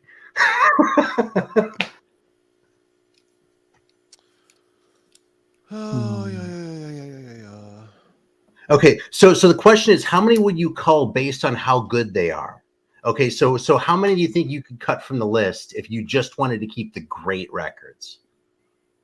Well, in theory, everything we put on the list, we're supposed to be, pretty top albums in the first place. So, well, we totally. It feels like now we're just trying to rank them. But is that going to make a point at the end that now we're looking at just top of the top of the top? Well, here's the thing. I think if we look at it, this is why I don't think we should tell each other what we're cutting, right? I'm so like dying to say, oh yeah, this one. But I'm thinking if we all look at it, if we each have a number, okay, each of us comes up with a number. If you say 5 and I say 4 and Marty says 6 is how many we cull from this list. But we look at the other list and we all say 0, then maybe they're about comparable. But if we all have 10 we could cull and 0, then maybe the thrash list is stronger. I could right off the bat call. Don't say which one. I'm not gonna say. I can call 5 records of what I've heard on here. I could call 5 records. Yeah, I could call.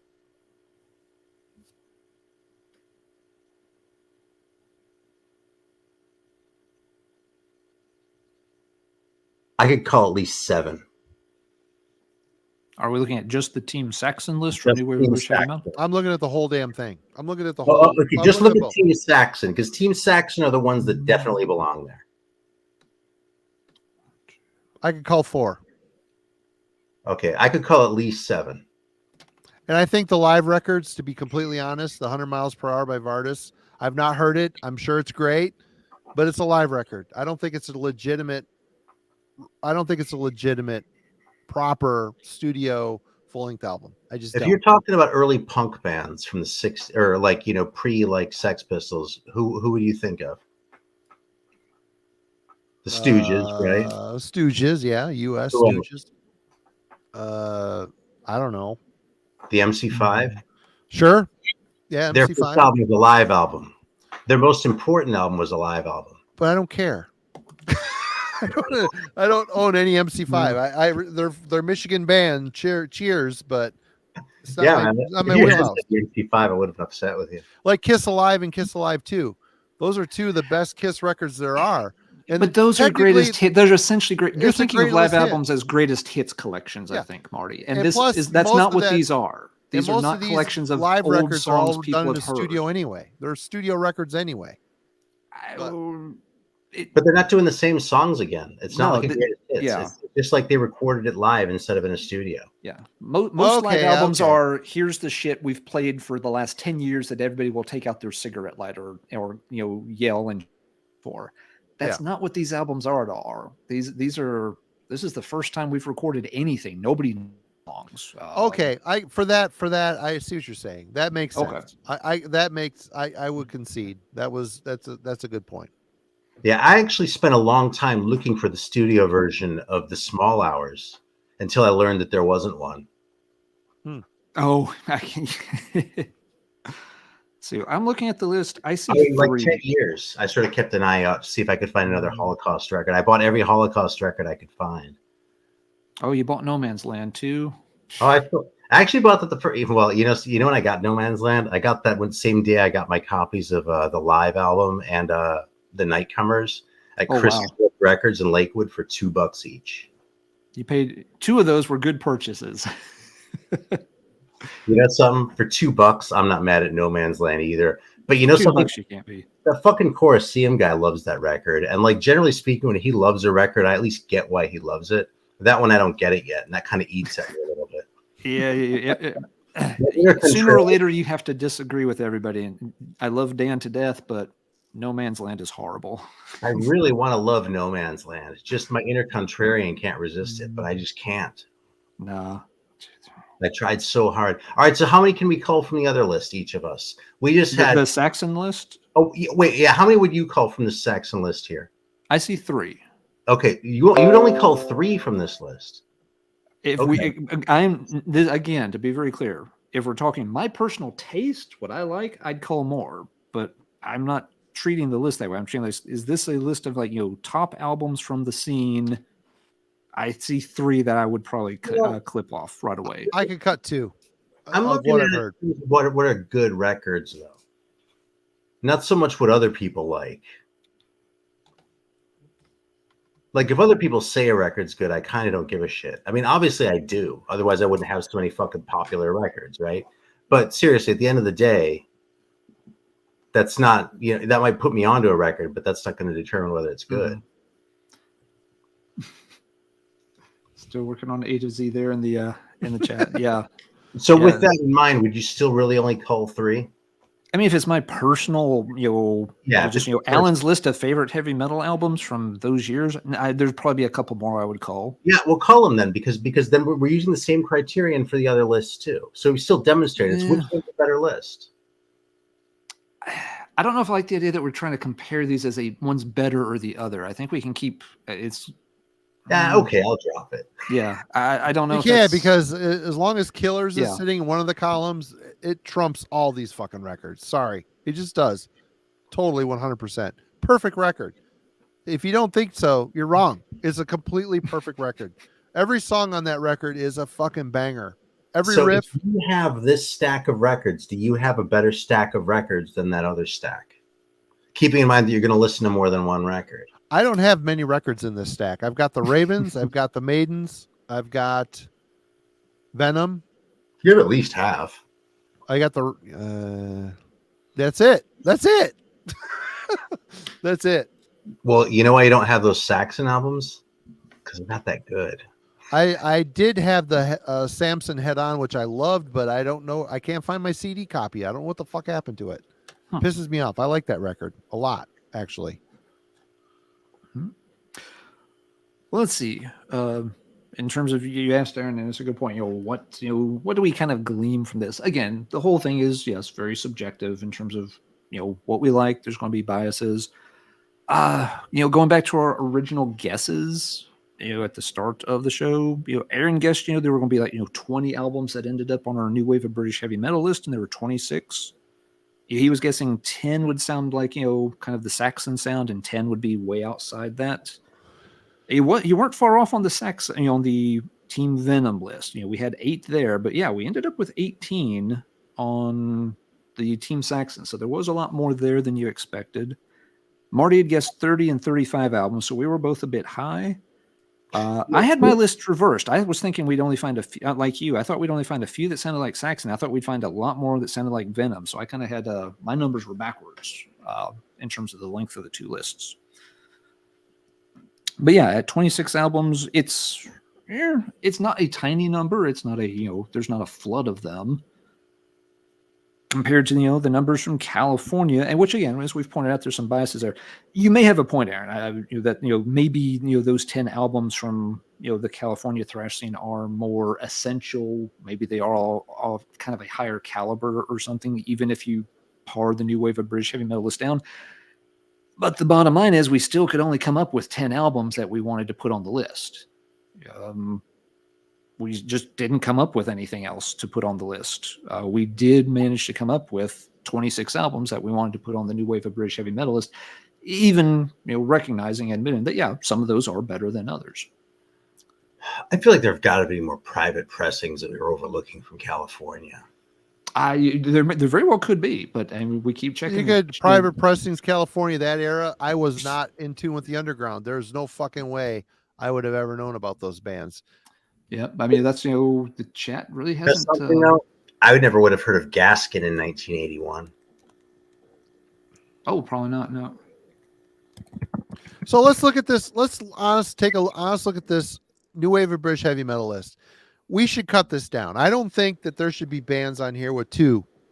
I think it's easy enough to cut. I would say, Marty, before you do that, Marty, are you okay with having 2 Slayers, 2 Metallicas on the thrash list?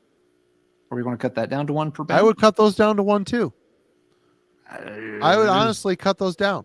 I don't know what that accomplishes though, really, because it's just how many records there are from that era. And I'll tell you something. One thing. Okay, so I wanted to say this anyway because this is all. I kind of instigated all this, right?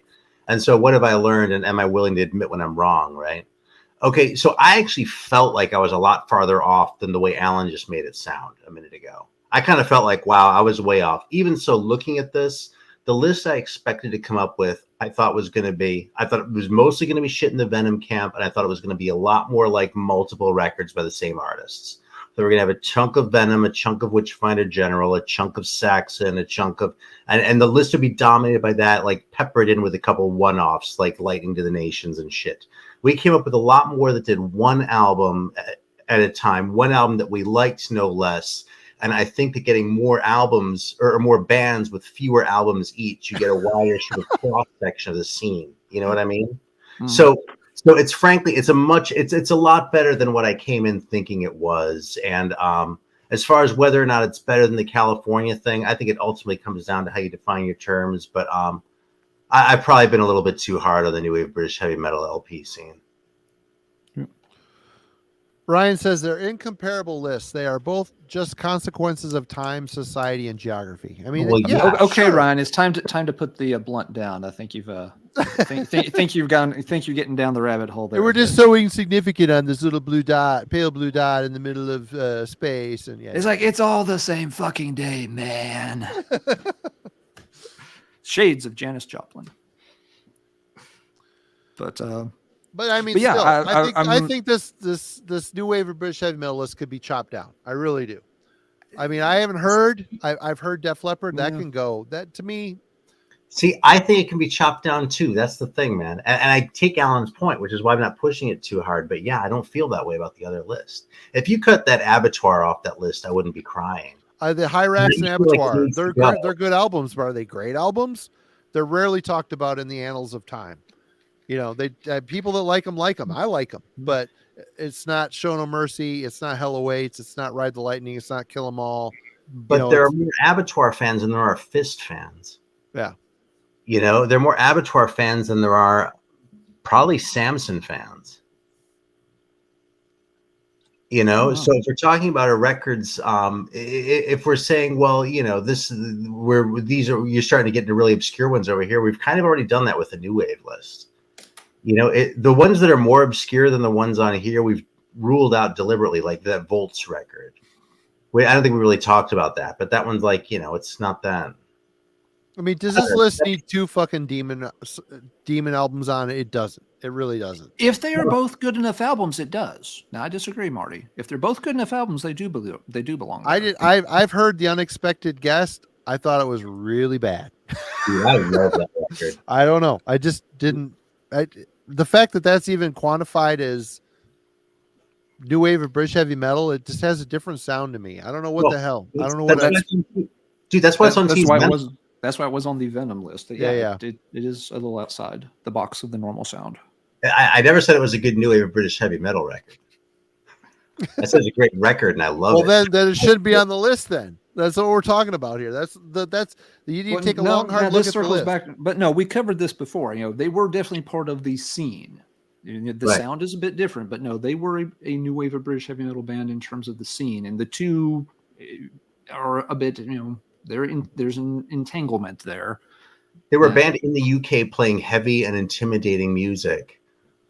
Singing about Satan during the Satanic Panic era. Yeah. A little early for the Satanic Panic, really. Venom was right in the fucking pocket for it, though. Oh, they were fucking ready for it. But when was that? Like 86 or something? I think that shit really took off. Yeah. I'm not saying 84 was too early, but I think it really took off a little bit later. Andre brought up an interesting kind of point here. Just looking at a few other things before we kind of wrap up. I just don't think that's true, to tell you the truth. Well, I don't know. I wanted to bring it up. I feel those years of 83, 80, 45 California thrash wasn't quite a boom in popularity compared to the amount of attention those new wave of British heavy metal bands had during these times. So if I'm understanding right, you're thinking, Andre, that maybe the new wave of British heavy metal had more hype pushing it compared to the thrash scene? I think the idea was to try to pick it at the peak or the beginning, you know, where it really, because this California scene, this was kind of the beginning. Yeah, you know, yeah. And we kind of touched on that too. I mean, even if we wanted to clip off 1983 and give, even if we wanted to go 84, 85, 86, we didn't immediately come up with a ton of albums that suddenly, you know, the list wasn't doubling in length all of a sudden, even going 84 to 86. You lost 2 albums in Kill 'Em All and Show No Mercy. Show No Mercy. And you picked up a few in 83, but it was a lot of the same bands. You get Master of Puppets, you get Rain and Blood, you get what's you get Peace Cells. So you were getting a few more albums, but even shifting it to 80, you know, to 86, you're not picking up we weren't immediately picking up, you know, like, you know, a dozen albums that we had left off because they just missed by 1 year. Right. But yeah, well, we've probably flogged this horse more than enough, but is there anything else that folks would like to hear what we've proved? So I don't really think we proved anything here. I was hoping we could pare this new wave of British heavy metal list down a little bit, but like, again, I would be willing to cut Maiden self-titled. I'd be willing to cut Leopard. I'd be willing to cut one of the Saxon records. They sound very similar. Why would you have 2 of them? You know, they're good. It depends on what you're trying to do with the list. If you're trying to come up with what is the best album by each band, then you have to do that. But you know, if you're saying, you know, what are the best albums of that scene, I don't think it matters how many albums you have by a band, as long as it's a good album. You know, if it is, you know, if it's one of the top albums from that scene, then it's one of the top albums from that scene. If we were doing thrash 83 to 86, would we really, you know, put Master of Puppets on and ditch the first 2 Metallica albums? Yeah. Then your list isn't the best thrash metal albums of that era. Your list is your favorite album by each band of that era. Yeah. Right. Yeah. So I mean, I'm basically, that I don't even have the second Metal Church album, and I kind of need it, but I don't even have. It's so good, dude. It's a great record. It is really, really good. I mean, I would say I tend to go too far in the other direction, if anything, of just like picking, like what you're doing, like pick the best record by each band, so I can cast as wide in it as possible. But it's just not the right thing to do a lot of the time, and I often learn it the hard way. Right. So yeah. I mean, it was a cool exercise. I mean, there's no answers here, but I think we've proven that there were a substantial, not a substantial maybe, but a noticeable enough amount of new wave of British heavy metal records that were good from start to finish, mostly good. You know? Yeah, I'd say, you know, and Aaron made this point several minutes ago, and then we kind of, you know, went around in a circle and we're right back there. But yeah, it feels like, no, there are not dozens upon dozens of great, exceptional new wave of British heavy metal albums. Even if you keep expanding to include 83, 84, 85, yes, you're going to pick up, you know, you're going to pick up a couple of handfuls from 83. You're going to get some stuff from 84, and then it's going to peter out real fast. What are you going to get from 83? You're going to get Jaguar. You'll get Court in the Act. You'll get Jaguar. You'll get Court in the Act, I think, is arguable too, honestly. Which one? But keep going, because I'm not trying to like relitigate all this shit. I'm just curious how much we get out of 83. You get those 2. There were. We get the Savage, Loose and Lethal. Didn't you say that was 83? You get Savage, yeah. There were several things folks threw out there that could have been considered for 83. Let's say you get half a dozen albums from 83. Yeah. Based on, I'm just thinking of how many we looked at earlier tonight, and folks, we had to say, nope, sorry, that was 83. So maybe you pick up you pick up half a dozen from 83. You're not going to get that many from 84. It's going to be fewer. And 85, 86, 87 combined, you're going to get 2 or 3. I'm going to guess you're going to get maybe Elixir, Desolation Angels, Black Witch. I'm standing for that record right now. That fucking record, dude, that's a better new wave record than those other 2 you just named. Oh. It beats Elixir for sure. It beats Desolation Angels a little more narrowly, but it beats it. I have not heard the Black Witch album in a long time, so I'm going to let that one go. But from what I remember of that Black Witch album, I would contest it being on a list. But last time I listened to that Black Witch album, though, it hit me just right. I was like, fair enough. It's been a long time since I heard it, so it might hit me. I almost felt guilty hyping it in the video because I was like, I hope I don't listen to this record and make it suck. But yeah, I mean, if we added 6 from 83, and then you had, let's say, 5 from 84, we'll be generous, and then you get 5 more after that, you're talking about adding maybe around another 12 to 15 albums to the list total. So maybe 26, 36, right? You might stretch this to get up to about 40 albums, maybe. And It I feel would have like been that the might same push if it. we increased it to 86 for California. You would have added Master of Puppets, Rain and Blood, Peace Cells. You would have added Darkness Descends. You would have added Beyond the Gates by Possessed. If we were Would people put Beyond the Gates on? Some people really don't like that album. That album has a really shitty sound, but it's a good album. Okay, I'll give it to you for now, but I think there might be a debate there. Yeah, I'll give it to you. There's no way as fucking good as Yeah. Beyond the or Seven Churches or The Eyes of Horror. But if we increase it to Washington, you get Metal Church of the Dark. If we call metal, I don't like calling Metal Church thrash. I just don't. I know, but that's Yeah. But I mean, even there, I mean, we're still kind of counting 1, 2, No, 3. forget about Washington though, because all Washington ever gets us is Metal Church. Fuck Metal Church. Let's, with California, let's just add California clearly gives us a lot more incrementally than the UK does. With the UK, you get diminishing returns real fast. California, you actually go up a little bit after the cutoff year. Okay, I think just estimating this ballpark, we could probably, if we're giving half a dozen for 83, I think we could pretty safely give 10 to a California for 86. Frank says you get Grim Reaper, Savage, Sledgehammer. Oh, well, we're not counting Sledgehammer because it's not good. Grim Reaper can be in there though. Grim I'll Reaper, get Grim Reaper and Savage, yes, I'll give that. Sledgehammer. You know something, dude? Grim Friends Reaper, don't like- Team Venom. They'd be in Team Venom, but still, it's good. It's fun. It's great. I love that record, but it's Team Venom. Yep, that's I'm okay with both of those points. But yeah, the Sledgehammer album, I'd have to contest that one. But yeah, anyway, that's what we've got. I don't think the thrash list is, yes, very, very good. Lots of strong albums, but I think it is shorter than we were expecting it to be. Yeah. The New Wave of British Heavy Metal list may not be as, I'm not sure if it's top heavy or not. It may feel more bottom heavy, but it's a longer list, and it is a bit longer maybe than we were expecting it to be.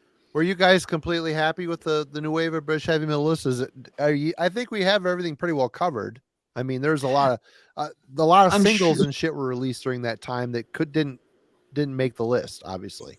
Right. This would only be that they were not part of the not part of the thought experiment to begin with. If we were doing singles, it'd be a whole different question. But no, I mean, none of us could come up with any other albums, and the chat's been great. Thanks to everybody who's participated and thrown out names and albums and bands for us to double check on, so that I don't feel like we've overlooked any huge chunk of material. I'm sure there's something that has slipped through the cracks that maybe folks can add in the comments, in the days and weeks to come, that just absolutely nobody thought of tonight. But with, up to at times, 100 people in the chat, helping kind of, put the hive mind to work beyond just the three of us, I think we've scoured things pretty well. So yeah, I don't think we're going to find out that there's, a dozen albums that we just nobody thought to talk about tonight. Found a box in the closet, like, oh wait, what's this? Yeah, I think the chat helped ensure that we really did, cover our bases really, really well. Dude, we didn't agree, but again, this all boils down to this is just a list for discussion. You have to take in mind the people that are compiling the list have certain opinions that do not align with yours. And you know what? You want to do something like this, start a channel, man. Get on and do it. And we'll come on there and comment just like you guys have. It's been a lot of fun. We appreciate all you folks for doing it. It's a lot. That's what makes it fun. The debate, the discussion. That's why we do these things. Anyway, sorry, I didn't mean to interrupt you. Oh, no, you're I've said my stuff. Aaron, it's been a really cool question to kind of turn over and poke at some. Is there anything else that you wanted to add, Aaron, to? It's funny that the dude's complaining about no Diamond Head. It's because we didn't have to argue about Diamond Head. They were on. They're on. Yeah, the list. they just went on the list. There was Diamond really Head went on the list faster than Killer's Iron Maiden did, actually. Yeah, it's right here. Lightning to the Masses. 1, 2, 3, 4. The fifth one down on the Saxon camp. Yeah. No, we got Diamond Head was certainly covered. Yep. Yeah. Yeah, I was going to say something else about this, but I forgot what it was now. Oh, I still think that it's a single genre is what I was going to say. So I feel like we have demonstrated today that there are more good albums than I've been inclined to credit the scene with, but it's still totally a single scene. If you have a choice between collecting the singles and collecting the albums, collect the 45s. Oh yeah, I Not that that's a real choice in the real world, but you know. But yeah, no, a lot of the a lot of the really excellent stuff. The bands just did not, for whatever reason, they didn't have the resources, whether that was time, money, management, or whatever, to make a full album. But and I mean, they got to the single stage. And the thing that really gets hyped about that scene too is just sort of the punk, work ethic. Not necessarily the punk sound, but that sort of work ethic and that sort of hustle approach. Do it yourself. You hear that on the singles in a way you don't hear it on any of these albums we've talked about tonight. Glenn asked, would you guys say that Diamond Head was the first? I have no fucking clue. No. The first. But, dude, here's the thing. Album? You say, do I think X is the first? Why? I'm going to say no. So never mind. Yeah. Yeah. I mean, it was, it came out in 80. It was a very important early album, but I don't think you could pin it down as the first.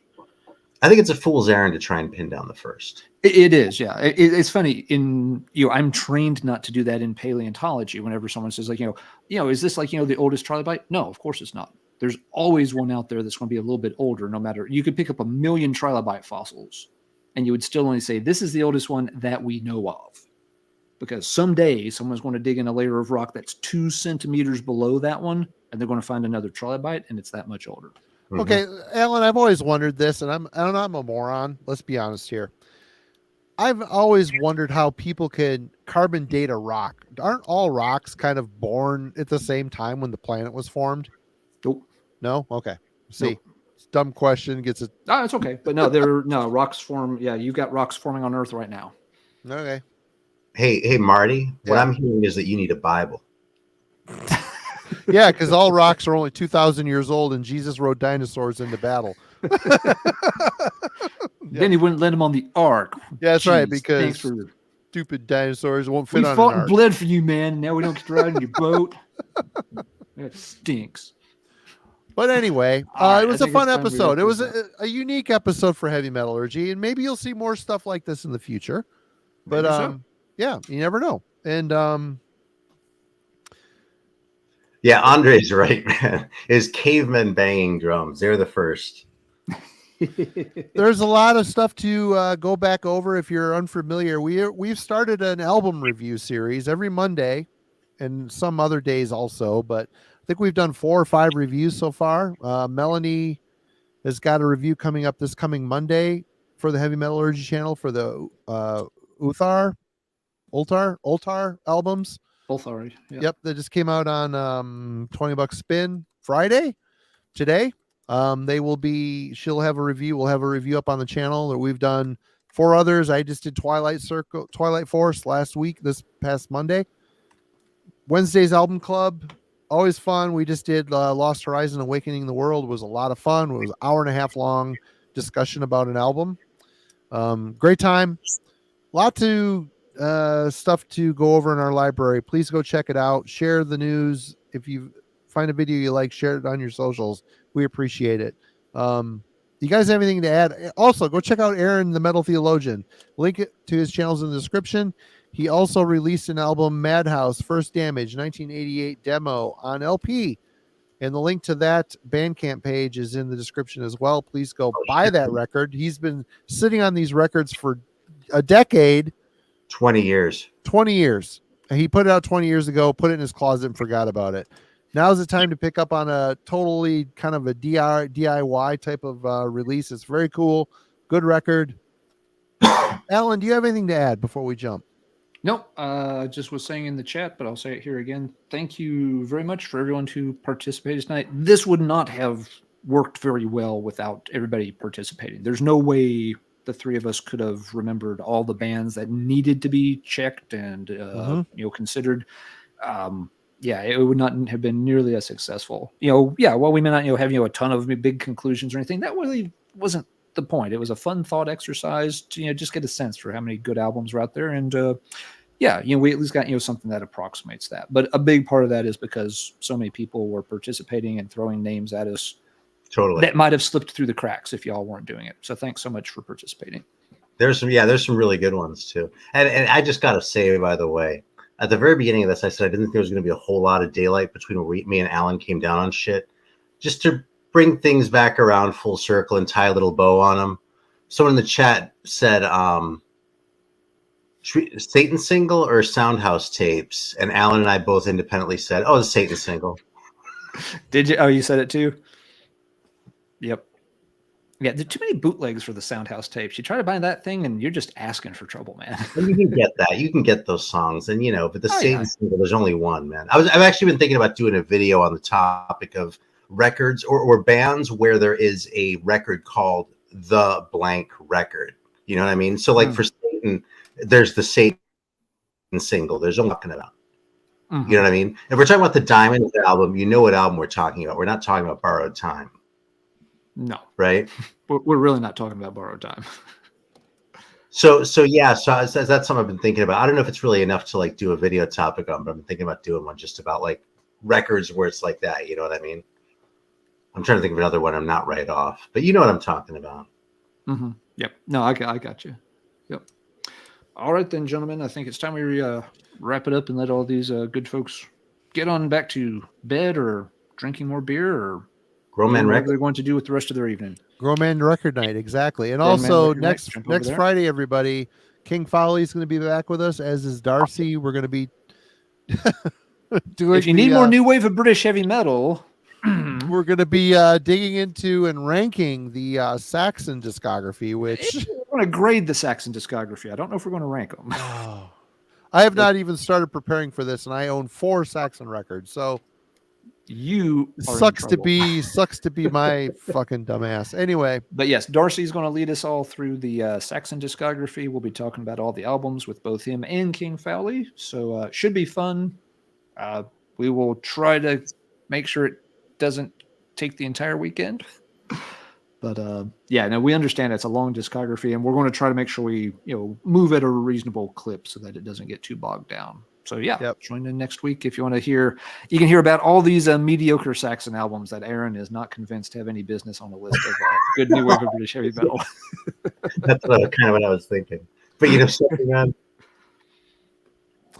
Well, everybody, we all love you. Cheers. It's great. Yes, shit better Marty get to work. I'm a inherent procrastinator, and in this case, Tim, it's you gonna made it back. bite me in the ass for sure. But I hope you bought something nice for the wife, Tim. Is it a handwritten card that says 1 free back massage? Hey, we have a list of several very fine new wave of British heavy metal and thrash albums that the ladies love that Newcastle scene. Around they do. 81. Can't go wrong. All right, everybody. Cheers. Have a good one. We'll see you.